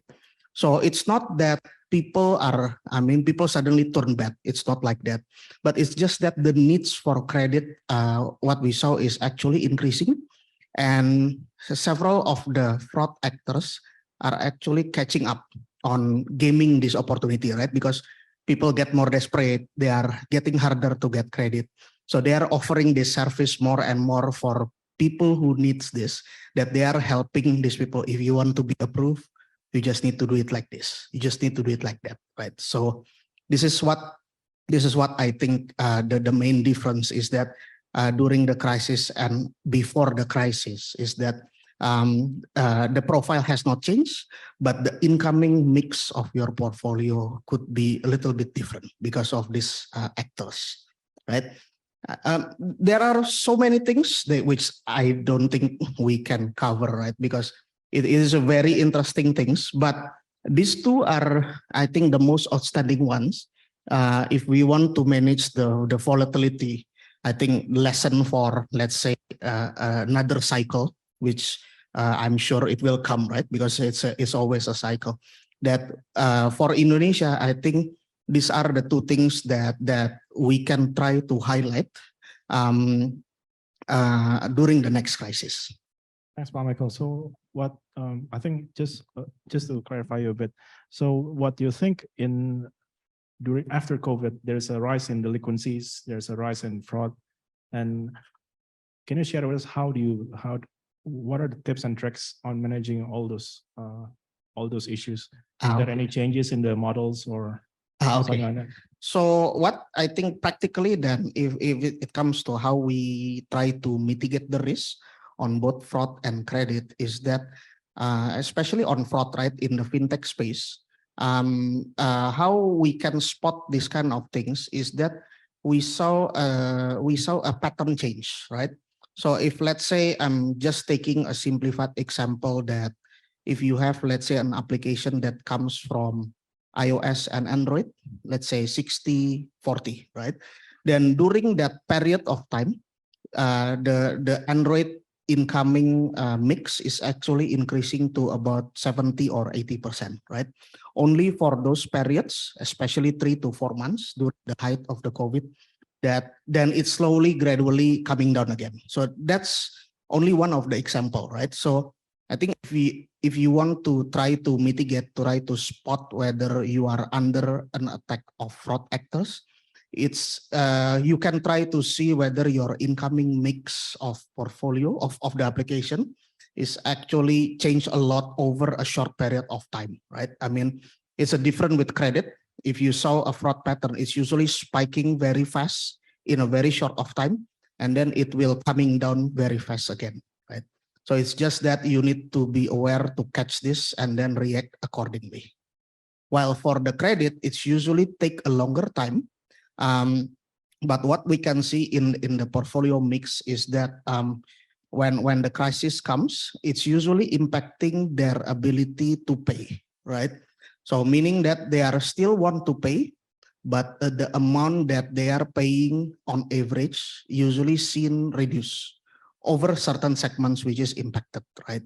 So if that trend is changed, not on a short period of time, but over a longer period of time, let's say 3 to 4 to 6 months, then that's definitely things to be worried, which you can see also in the score performance that it will start deteriorating over time. I think those are the lessons that we can try to be more aware. Okay. So yeah, that's from Michael.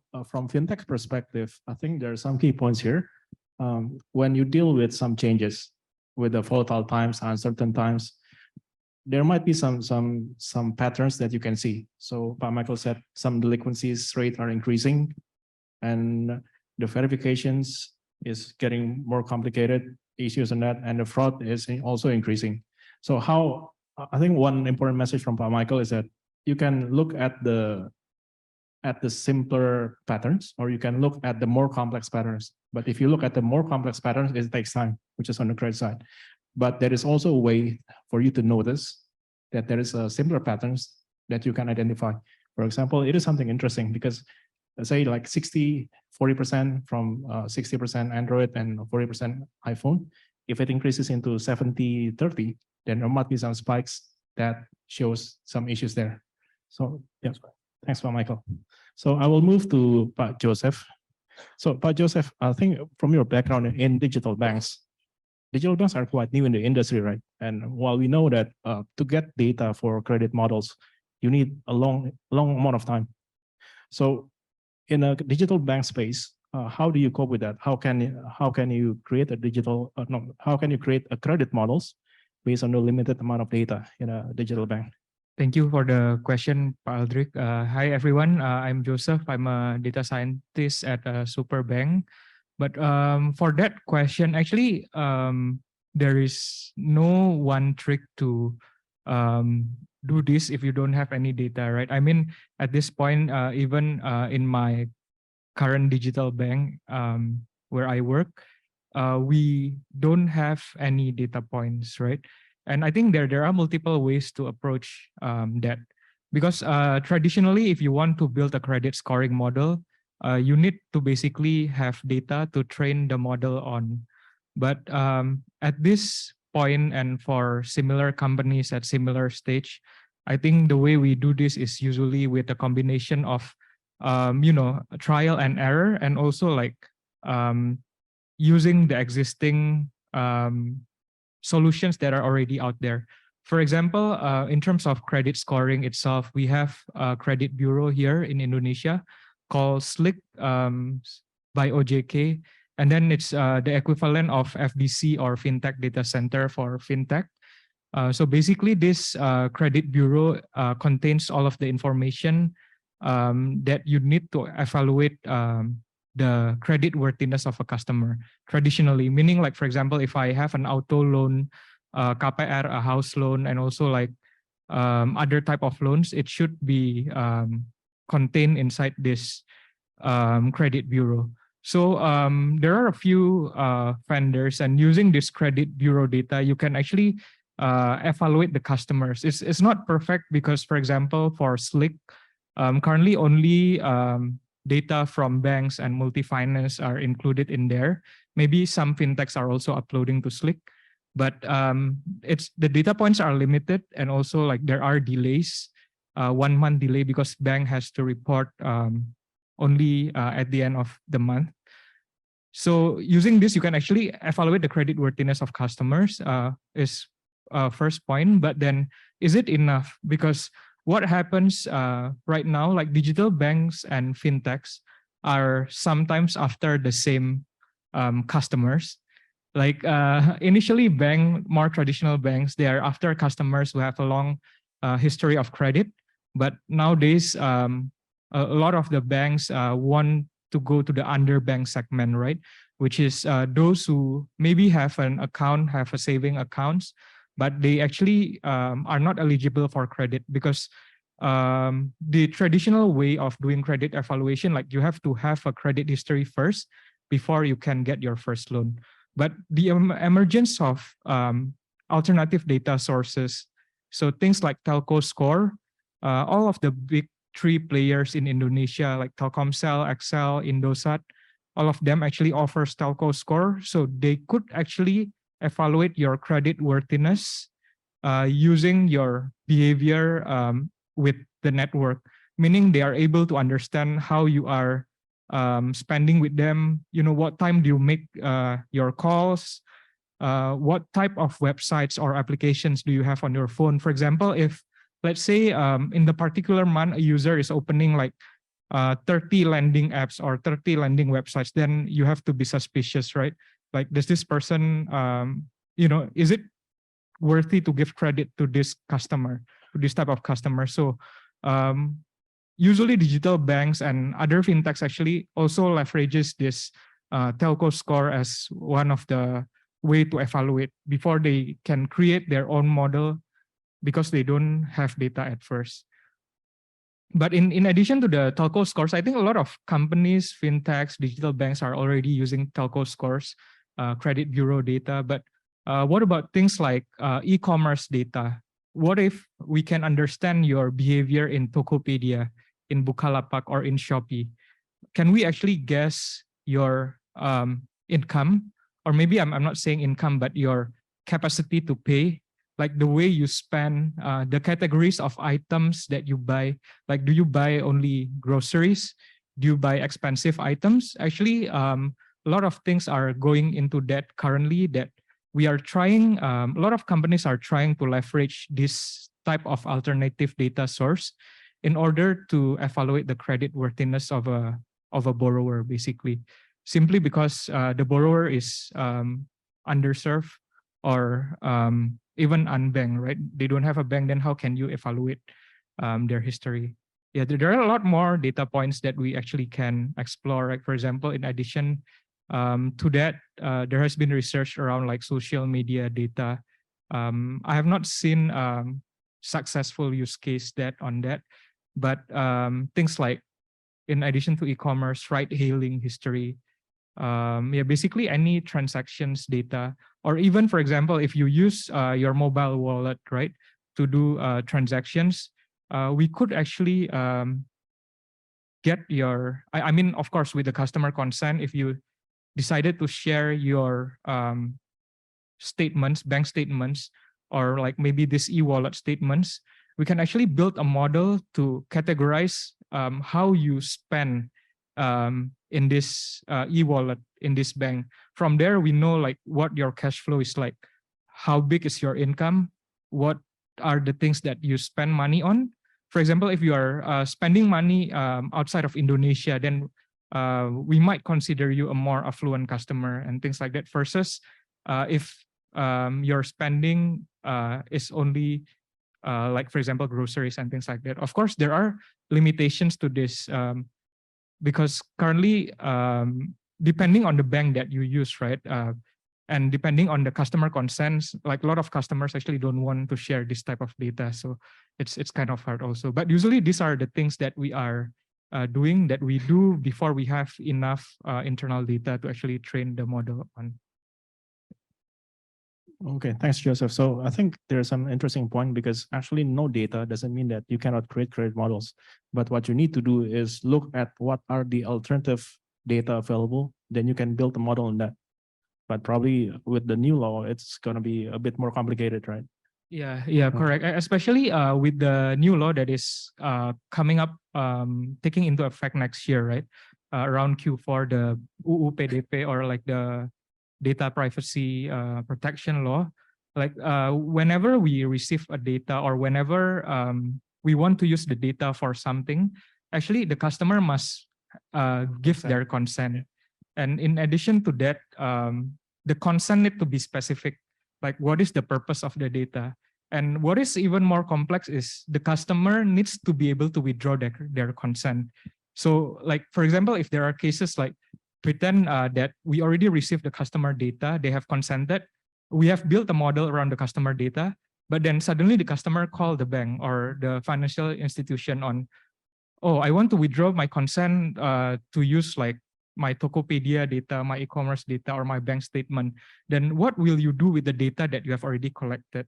Like, how could you purge the data within the time frame that the regulator needs you to delete those data or to stop using it? It's kind of tricky, and I believe like a lot of data professionals are trying to navigate the rules right now, because I think from a lot of data professional perspectives, the rules are quite strict, I would say. Yeah. Okay, thanks, Joseph. So yeah, I think you made some important points about the data availability, and also on the regulations on the data that you capture, and what are the data that you use in the modeling. I think there's such a thing as a machine learning, but probably there will be a machine unlearning, because once you purge the data, you probably have to take it out as well. Yeah. And you remind me of my Tokopedia account. If those guys knows what I'm buying in Tokopedia, it's probably I need to be scared about it. Okay, thanks, Joseph. I think to Mel, I would like to know from the perspective of a bank, because banks are the pioneers in credit models. They have been using it probably for 20, 30 years. And with the problems that we had, and with the global uncertainties, they are moving into a new generation models. There's one that we're familiar with. It is called EWS, Early Warning System. So can you inform us why are they going to that direction, and how are they implementing the EWS in terms of the credit decisioning? Okay, thank you, Audrey, for the question. Hello, everyone. My name is Melody. So basically, maybe we all are having a banking account, and then we performing the transaction via the bank and things like that. Maybe we are quite similar with the retail transaction and things like that. But maybe on this term, on talking the EWS specifically on the wholesale banking, so maybe if we say like what already Joseph and Pak Michael said, it's more onto the retail thing, but maybe now we are coming to the non-retail one. It's quite limited on how we use the data basically. So if we're talking about the retail, you can say like using the e-commerce account, we can define their transaction pattern, and then using the maybe e-wallet, things like that, we can define a new data points that we can use to create a model. But in talking about the non-retail segment, it's quite limited. What we can get maybe like the financial statement from the wholesale debtors, and also now we are exploring the transaction data that coming from the specific bank, for example. So if we are talking about the EWS and now why we are moving towards to developing that kind of model is basically bank already have a credit rating or credit scoring model. Most of the bank, I suppose, unless it's digital bank, maybe it's quite limited currently, but I suppose all of the banks already developed their credit scorecard or rating model. So what's differentiate between the credit scorecard or rating with the EWS? So maybe let's put it into this way. We already have a loan application, for example, to the bank, and then they decide our credit worthiness, right? From our characteristic, maybe demographic, what is our job, what is our salary. If we are talking about the person, maybe we are talking about a small company, for example, like how much income coming every month and what is your expense, things like that. We want to see how their profit and loss, and we want to see how much the volume of the transaction in the debit and the credit. And then we decide whether we want to grant the application to this debtor or not. That's showing like we can see the credit worthiness of this debtor, like what is the probability of default of this debtor, but we cannot see in the future, right? This EWS currently is combining both internal and external data. So it's not only taking into account your transaction data or your financial statement, but it also taking into account the external condition, for example, like the macroeconomics.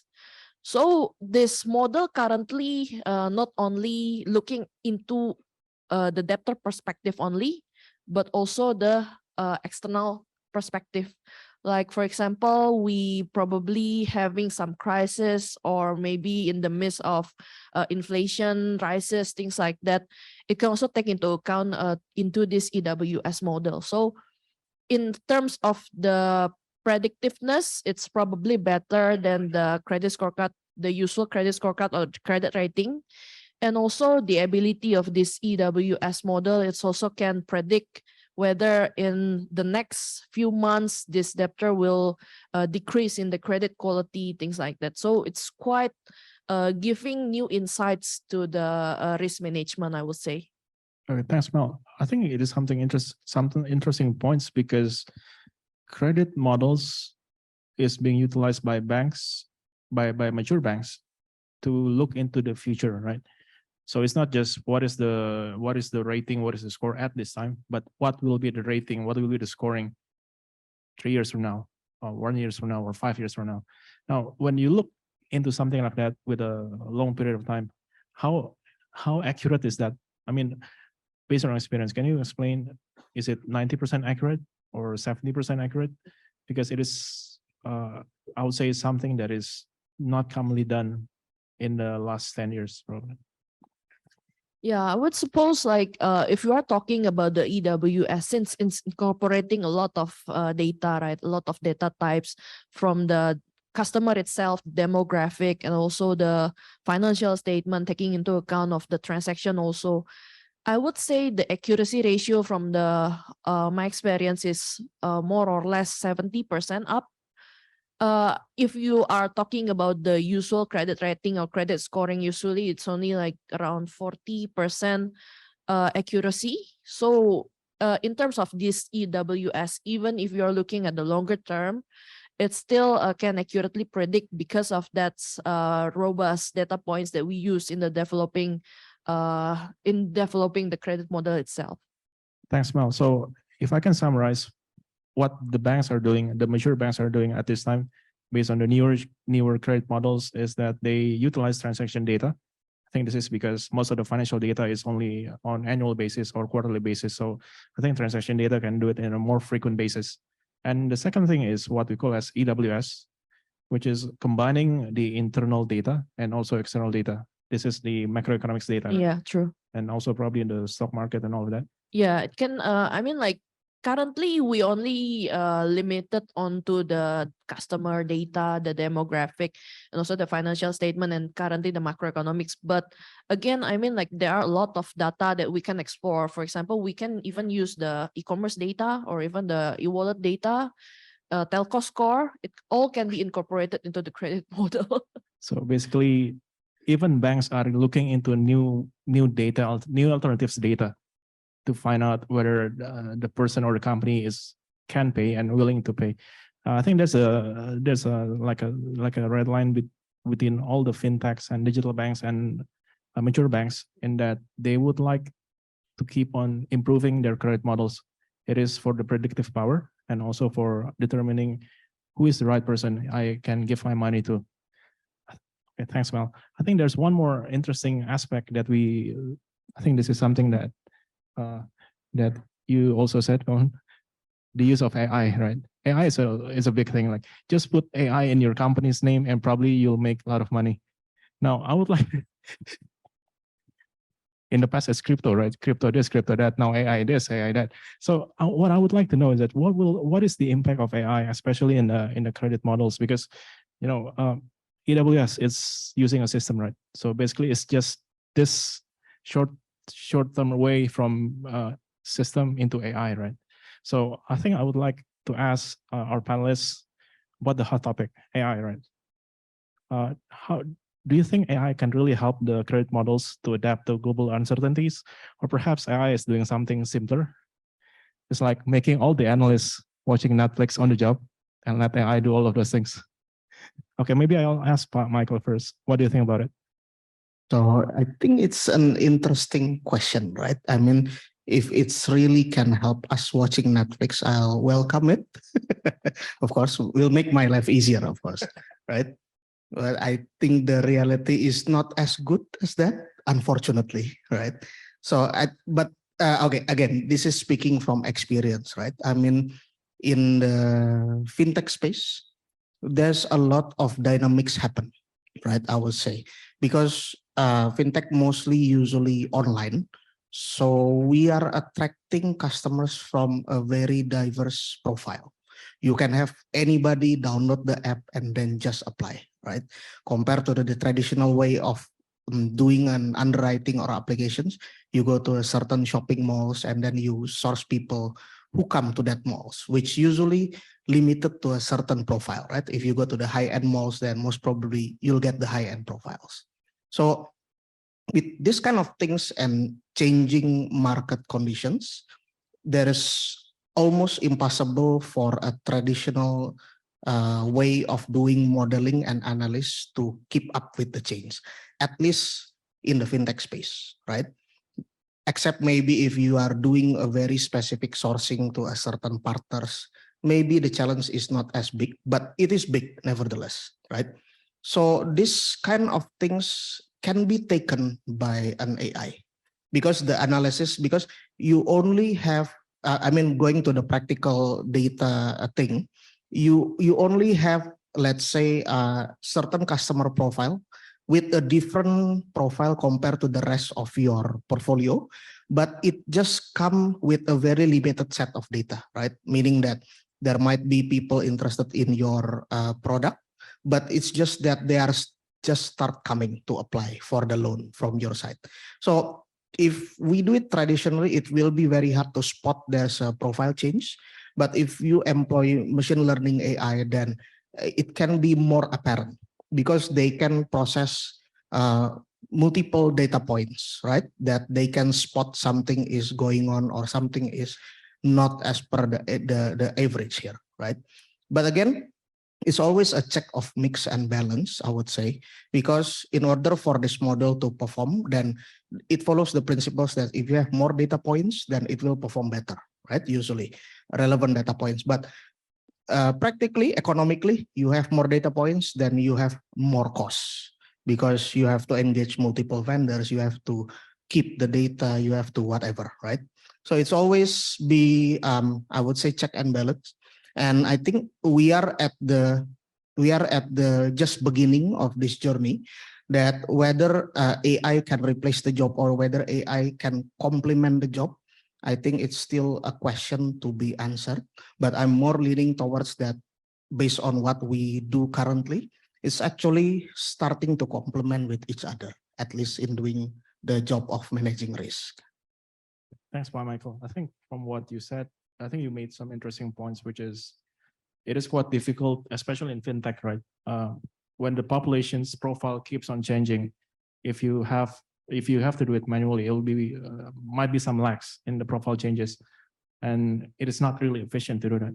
But I think what Michael said is that AI essentially can help on the high frequencies but less complex works. You still need to start with something. So this is probably what AI is capable of doing right now. So it is very helpful in fintech. Yes, Michael. Okay. Thank you, Michael. I would like to hear from Joseph, another perspective. So in terms of digital bank, right, the credit decisioning is probably not automated. Some has to pass some credit decisioning. And what do you think of the role of AI can help you in helping the credit decision? Because actually, Indra and I, we had a bit of research funds. We look at ChatGPT and we ask, what is the credit score of one of the companies in Indonesia? Actually, they says, I don't know. Actually, if they can say yes, then I don't know what I'm doing for the next 10 years. But thankfully, ChatGPT still say they don't know. Joseph, can you help us enlighten us? Yeah, I think AI is a hot topic, right, currently, and it's quite new. So I actually agree with what Pak Michael said earlier. Currently, AI is sort of like complementing the things that we do, maybe helping in some sort, maybe acting as an assistance. And actually, one interesting point is AI is really good at detecting patterns, right? They can actually understand, even if we don't talk about the credit modeling use case, they can actually understand your sentence. If you put slang words, if you don't use any proper vocab and grammar, they could understand that. So one use case maybe in credit risk, and there could be a lot of use cases like this. Basically, if you have something like, for example, like the high frequency use case, is actually a good use case. So things like the transaction analysis or the bank statement analysis, right?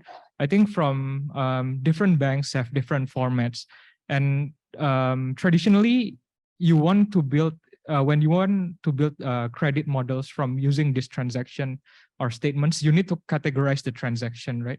Like, is this like spending on food? Is this like cash flow that is income, your payroll coming in?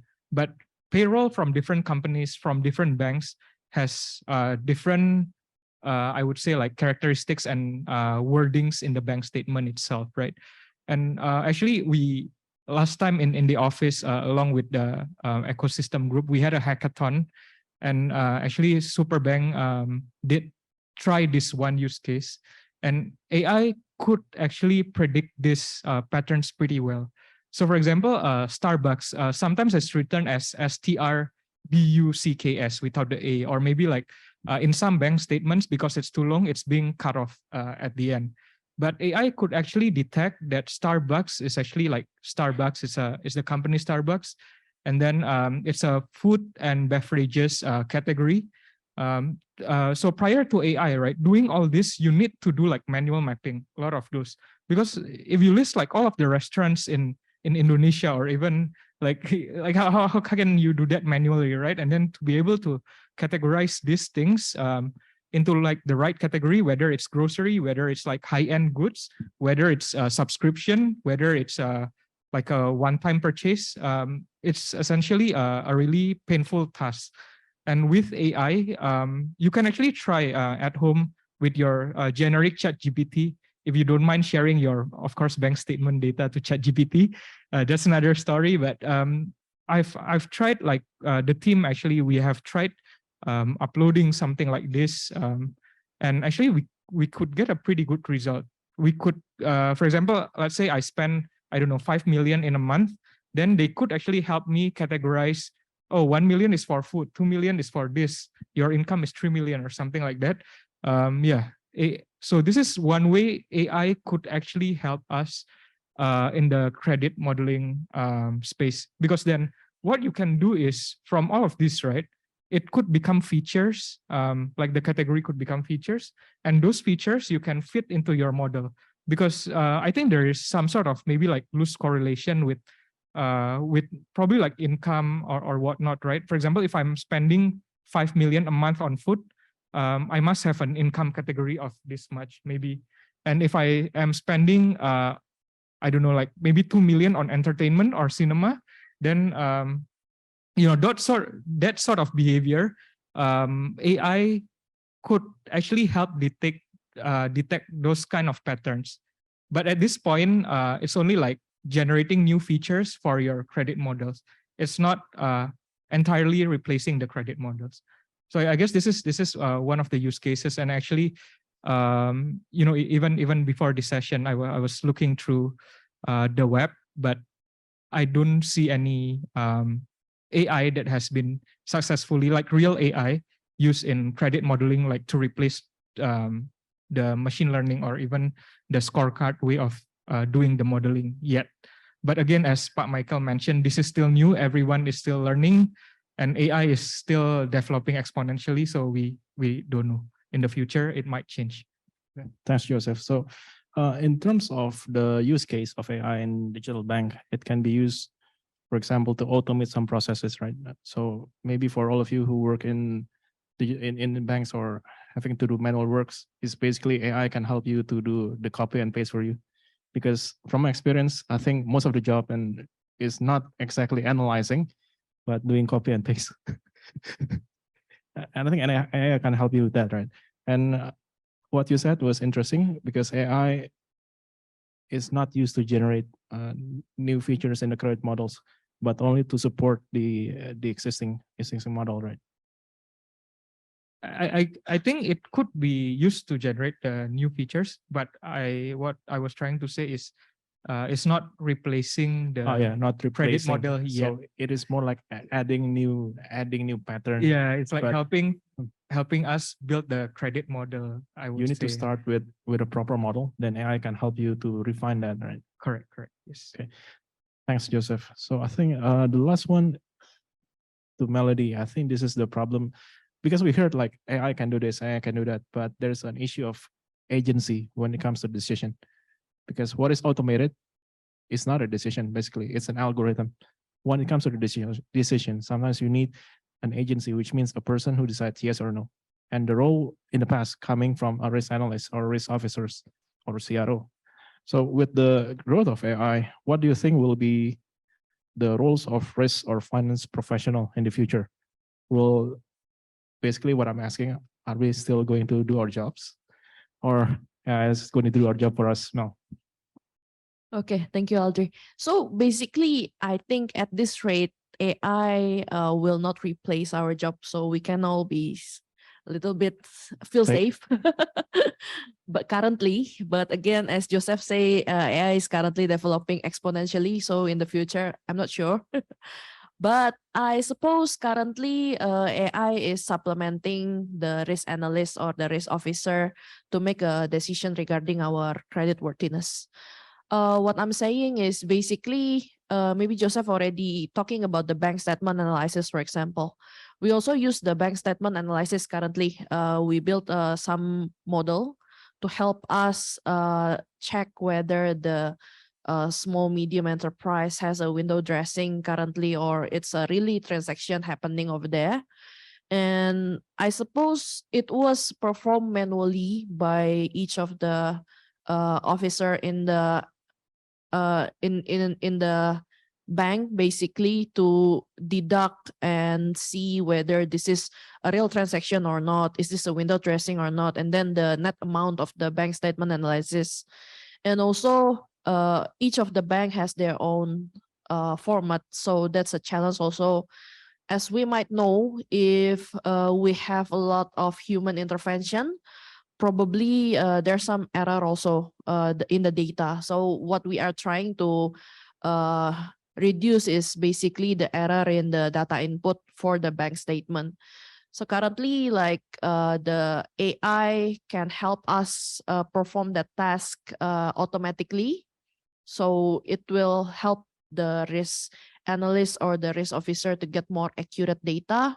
And also it will help in the decision making currently. Yeah, I suppose that answer your question, Audrey. Okay, thanks, Mel. So I think from Melody's perspective, is still AI at this time, still not clear what are their capabilities in the future. But right this time, they're more of supporting the role of risk officers or the roles of finance professionals. I think there's a point on the agency. Sometimes what we need is someone who takes responsibilities, right, Mel? I'm not sure if FI wants to take responsibilities if something goes bad. I mean, who's saying, who make this decision? AI probably is not going to do well with the board of directors. What do you think about it now? Does it work that way? Does the agency issues is something that is that might not be solved by AI? You still need someone to make decisions, because actually in the business world, someone needs to take responsibility, right? Which something that probably AI cannot do. So do you have any comment on that? Yeah, I suppose again, AI currently is only complementing on the decision making. So it's not making the decision for us, but the human itself, the risk analyst, the risk officer still needs to take responsibility on performing the decision. But what AI can do, can support, is basically giving some more accurate information, and also maybe more accurate, and also the speed of the AI works more better than the human itself.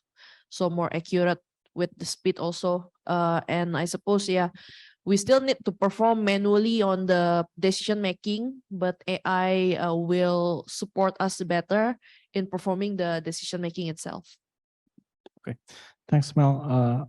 I will recap a little bit before I will ask some questions through the floor. I think from the perspective of fintech, digital bank, and bank perspective, credit models are something that is being used on a daily basis, and the lack of data doesn't mean that you cannot create credit models. I think from Joseph, he said like you can look at alternative data. I think if you're corporate, you can also, if you want to create a model on your receivables, for example, you can also use the alternative data. It doesn't have to be credit data. I think from Michael's perspective as well, is the use of data in fintech is quite a lot. And it is interesting how patterns change can actually inform you what is changing, what are the frauds, what are the issues that you have in your portfolio. From Mel's perspective, models are not just used to reflect what is the current condition, but it can also use to predict what will be happening in the future. With the use of EWS, early warning system, you can look at the future with a decent amount, or well, not decent, but with quite a good amount of accuracy, 70%. And from the perspective of AI, we still don't know at this time how far they can go. I think, but right now it's more of supporting role. And I think the role of risk and finance professionals are still safe at this time, because someone still wants our head, right, if something goes wrong. Okay, I think that's the recap from the discussion, and I would like to check the floors if you have any questions. Okay, please go ahead, sir. Hi, my name is Aryo from Heyoka. I would like to to ask a question to Joseph probably, or anyone could actually add things, I guess. But I would imagine that, you know, if you're a primary bank, meaning that bank is used as a bank to compile all the incomes where your main income stream is going through that bank, then it would be way easier to actually predict credit scoring. But as a secondary bank, if that's even the right terms, not knowing the income stream of the main income stream of a client, how much disadvantage does this actually impose to the credit scoring system? I guess, like, you know, if I were like to change the question, it would be like, how much percentage is the primary banks, which I think would be like, I say the top 4 or 5 banks, be in an advantage as compared to other secondary banks? I would think like digital banks would rather be on that kind of segment. And secondly, I think assuming that it does have a significant role, what is the top 3 predictor of default, or like for credit scoring for secondary banks, other than you know, obviously if we can't get the income, the salary, then what is the top other 3 indicators, or like metrics that you can actually use in order to be on par with those banks who have this data set, I would say? Okay, I'll try to answer the first one. I think you are correct that in a way, if we don't have, like, if we are not a primary bank, or if the income does not go to the account that we manage, then it's hard to guess the customer's income, right? And it's actually quite important, because one of the goal of the credit underwriting is actually to determine the credit limit, right? How much could we give you? Because of course, we will ask like your salary and things like that. But if you are only like writing 50 million, 30 million, how can we validate, right? And it's not often that customer wants to share their bank statement that has their real income, or even like their tax statement. So what we can do is actually, of course, we are at a slight disadvantage, but actually we could build like this sort of proxy income by using, again, by using like their transactions data, like in e-commerce, in other platforms that maybe we have access to, in ride hailing, in e-wallet or something like that. It will not be income, but it's a proxy income. And even without this, there are currently like vendors, even like the telco vendors, like some of them actually offers income estimation. So the income will not be accurate, like say 10 million, but they offer estimation in the form of a range. So this type of vendors, we could actually use also to determine the income. But I guess, yeah, in a way, like during underwriting, this income is actually very, very important. Like you need to be able to know their capacity to pay, basically, in order to determine like the correct credit limit. But there are ways to do that even when you don't have the user real verified income, I would say. Yeah, and then maybe before we go to the second question, maybe Pak Michael or Bu Melody, you guys want to add? I'm sure fintech has a lot of experience in this as well. Okay. So on the income, I think it's always classical question, right? When we underwrite somebody, that can you provide your proof of income? And when they provide it, we usually second guessing, is this the real one or not, right? Usually forgery is there, right? They are upping their incomes. So there's a lot of proxy, just like Pak Joseph saying that the proxy income or derivation of income usually is the favorite way to do it if we don't have the real data, right? So the e-commerce transactions, if you have access to that data, will be very good. Or let's say if you have access to, let's say, travel data of the person.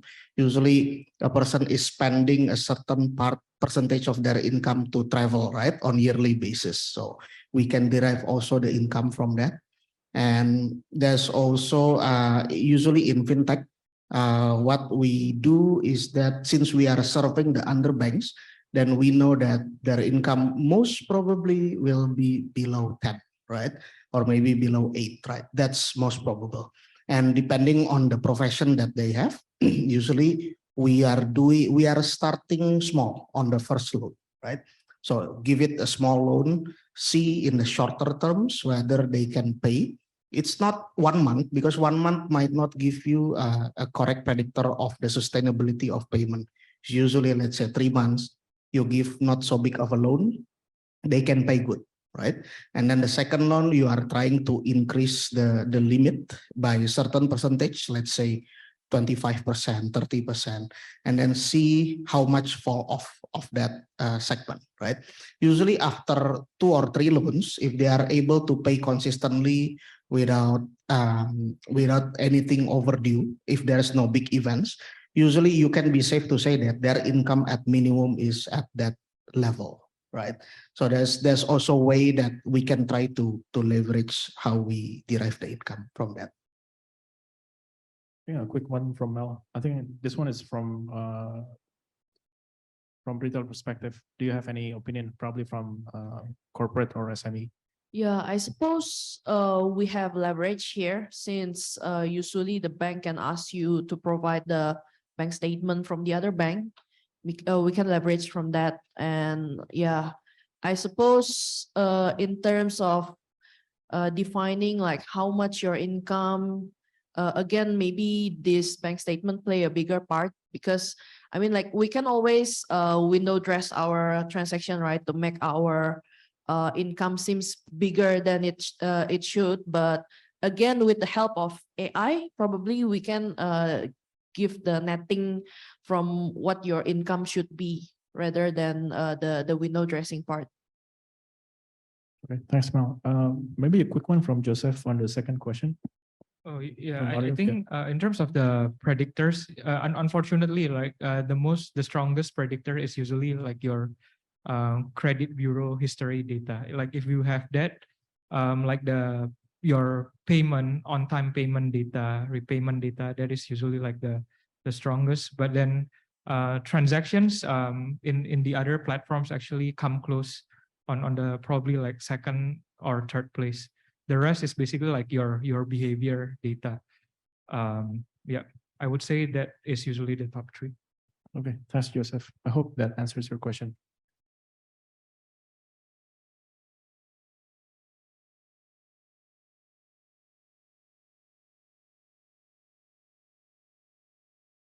Okay, my name is Lugas. I'm from BNI Ventures, and perhaps because the first question is too serious, perhaps I want to ask something that is more lighter, but more, I think it's higher level question.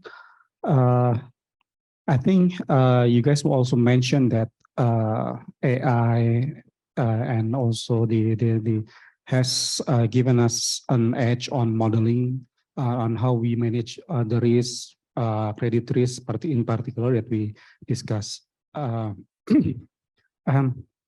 One aspect that I want to ask is about that. Other than lighter human touch, how do you guys really manage your model risk? Because I think we will become more reliant to our models, right? Or how we train all the data.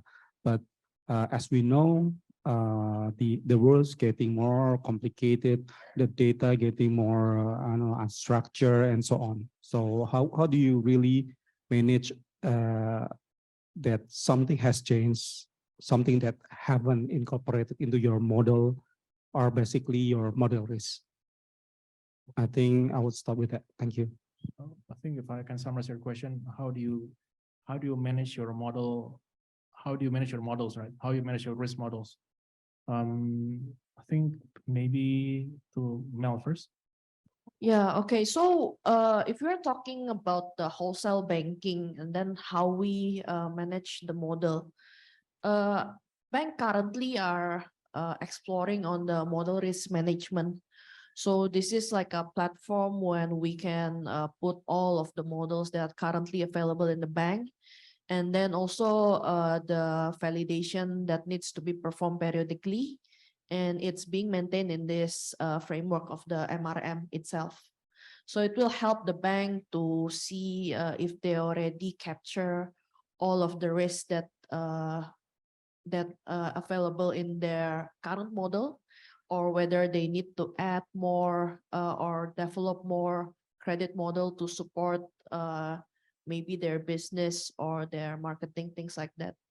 But I suppose having this one platform to support all of the model validation from the model development, from the integration of the model itself, it will help the bank to see the bigger picture of the risk management for the bank itself. I suppose that's from my end, maybe from Joseph or Michael. I think I can add a little bit. I think still the usual way of I guess the normal way of looking at the model life cycle still applies. So we have validation, and then throughout the life cycle of the model, we also use a few metrics to monitor the model, right? To see whether like the distribution has changed, the performance has deteriorated or not. So things like this, I think still applies, I would say. So even like, for example, if we dabble with AI, right? We will not, let's say we can create a model using AI. We will not actually launch the model without like the proper guardrails in place, right? Maybe combined with the credit policy as well. And also the way usually like we, I guess as data scientists, we launch model is usually we test the model first on a smaller subset of users or smaller segments, and see if it works well, then we scale it out slowly. Hence, that way, there is still a risk, but the risk is minimized or more limited, I would say. I think it's very interesting question. But again, I think how I answer it is going back to the basic principles, right? But so I mean, the model, the concept of model itself is not something new, right? But how we build model with machine learning, AI, and the market condition change is totally different compared to what we used to do traditionally. Logistics regressions, now there's random forest and everything, right? And then XGBoost and everything. But I think the basic principle still holds. So I think there are a few things that usually comes to mind. One is that when we have a model, it is built very specifically for a certain purpose, right? I think what usually the pitfalls is once the credit modelers build it, the business guy is using it for everything, right? So it's built for certain purpose. Now it's used for everything, right? That's where the model will fall short. And then they will come back why your model doesn't work, right? So then it's always a classical questions, right? So I think it's important that when we build a model, it needs to be very clear on what purpose, what are the target markets, and what will be the appetite or expected outcome when the model is being built, right? So when there's a new business or when there's a new validations, then it is important to always adhere to the original purpose of why the model and how the model is built. Then that things need to have a discipline. I think monthly, quarterly, or whatever is needed, then it needs to follow the basic same principles, right? That will be the first part. The second part, I think, which is not equally not important, which is equally important, is that we'll need to be able to validate our data. It follows the principle of garbage in, garbage out, right? Because when the model is built, usually using machine learning or AI, there's thousands data points that it is consumed, right? Then it usually come up with the 20 or 30 of the determinant variables. Now those variables We just need to be sure that it's not easily manipulated, right? So if it is something that is declared, let's say, then it is very easy to be manipulated, right? But if it is a bureau data, it's still possible, but it might be very hard to manipulate, except if you are having very specific person that is trying to build credit history and then suddenly they want to cash out and gone, right? But that's usually a very small case, right? So I think data validation is also important, and how we validate this data is, I think, something that is usually still evolving because more data is consumed. Okay, thanks, Michael. Thank you for sounding all the concerns of risk modelers in the world. Okay, I hope that answered your question, Pak. Thank you. My name is Restu and I come from telco company, Telkom Indonesia. Okay. Okay. I have two simple questions actually. The first one is, as per I know, the customer segment or customer profile of fintech or digital bank currently is including, sorry to say, maybe we can say like not the big fish one, because big fish maybe still in the conventional bank. Okay. So in a more business term or in the technical level, we talk about the credit worthiness, credit scoring, but in the business level, operational level, is there any contradiction or like a dispute when you make a decision, a business decision? For example, like as we know, like we can say that the customer of digital bank and fintech in Indonesia is the one maybe get difficulties in getting a loan or credit from the conventional bank. So how essential is you making a really good model of credit worthiness, credit scoring, if in the business level of decision making, there's a dispute or contradiction? For example, if the credit worthiness is, I mean, for one customer, if the credit scoring is low, but for business, I mean, how company will make profit if you really selective in making a customer profile? And then the second question maybe for Jacob, because we have the data for the mobile data consumption. So I want really know, or maybe you can explain in a brief about the model. For example, like how many is the weight for example, the mobile data consumption from your model to determine the credit scoring? Maybe you can say like 20% from the model, or what is the other 75%, for example, to determine the credit scoring? Okay, thank you. So yeah, thank you. But I'll try to summarize and probably just give a quick answer, probably just 2 minutes. The first question is about I think the opposition between business and risk, and how do you as a risk officer or risk analyst is handling that? Well, that is probably 80% of the stress in risk management, right? So the second question, I think I'll give to Joseph on the percentage of telecommunication data usage. Okay, so I think dispute will always be happening in a healthy business, right? If the risk guy and business guy goes along 100%, I very doubtful. They don't work, right? So I think it goes back to that basic principle of model development. At the very, I mean, usually when we build a model, there's a purpose, there's a goal, right? Usually it is to determine good and bad, right? Which is the bad usually is the loss, okay? But after that model development cycle, there's usually an additional step, which is what we are doing is that we are trying to see if we determine the cutoff of that score, how it will impact the revenue, right? Which might not goes along linearly with the loss, right? So I mean, I'm taking example of a certain very good portfolio, let's say risk level A. It is very good, 0 point something percent loss, but the revenue is so small, right? Because there's only the pricing is very low, that hence that's attract that kind of customers, right? So that normalization, I think, will come to the sweet spot on what will be the loss and what will be the revenue that can pay for the loss? It goes back to that question of how the risk appetite is being set. I would say that that's usually how it goes between risk and business, how to be solve the dispute. Okay, so the answer is how you determine the risk appetite in the model development. I think the next question, Joseph. On the second question, I actually probably don't have very good answer for this because currently, due to like some regulation and things related to regulation, I think most of the telco companies actually do not share the raw features itself.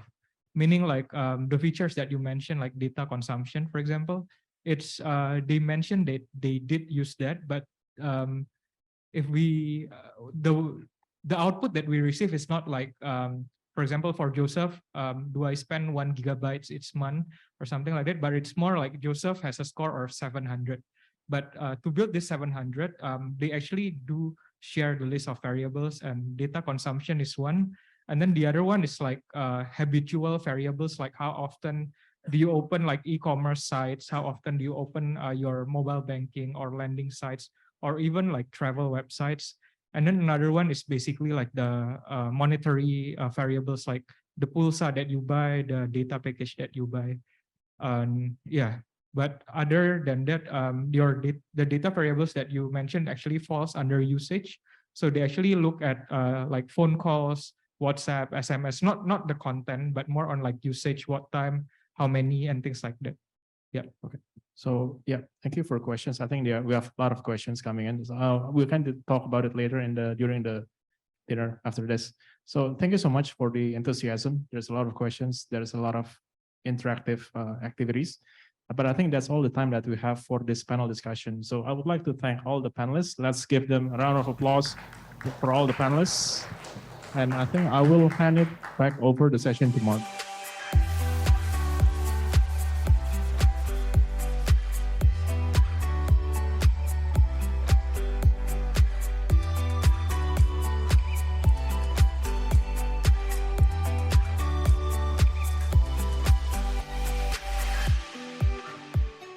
So today we've heard from Melissa earlier about the vibrancy, the opportunities, the challenges here in Indonesia that we're facing at the moment, and then from Mr. Wong we heard about the psychology of the markets and how things like greed and fear and confidence can change asset prices over time. And I think also something that I'll definitely be taking away from this is the relationship between commodities, inflation, and then interest rates from Mr. Wong's presentation. Tommy gave a great talk about dollar cost averaging, volatility and hedging outliers and diversification. And then we had the credit scoring panel here from Aldridge, where we went through, fraud, the effects of COVID, how businesses deal with COVID, the use of AI and how it's only being a supplement at the moment, and ways to derive income as well, ways banks use to derive income without actually having a pay slip. So I think it's been a great session today. And so I'd like to firstly thank our organizers, mainly Paramat and Budewi. Thank you very much. And all of our volunteers for today who make this possible in the background. Thank you very much to our partners, CME Group and GARP Indonesia. Without our partners, we can't make great events like this. Also like to thank obviously all of our speakers and panelists, and thank you everyone for joining. For the CFA charter holders, our next event will be, I think, the following Friday for the 22nd of September for our annual general meeting. So please come along. And I think with that, I will close the conference and invite you all outside for a networking dinner. So I think dinner is ready. And so let's not let it get too cold. So thank you very much, everybody. And I'll see you at the next event.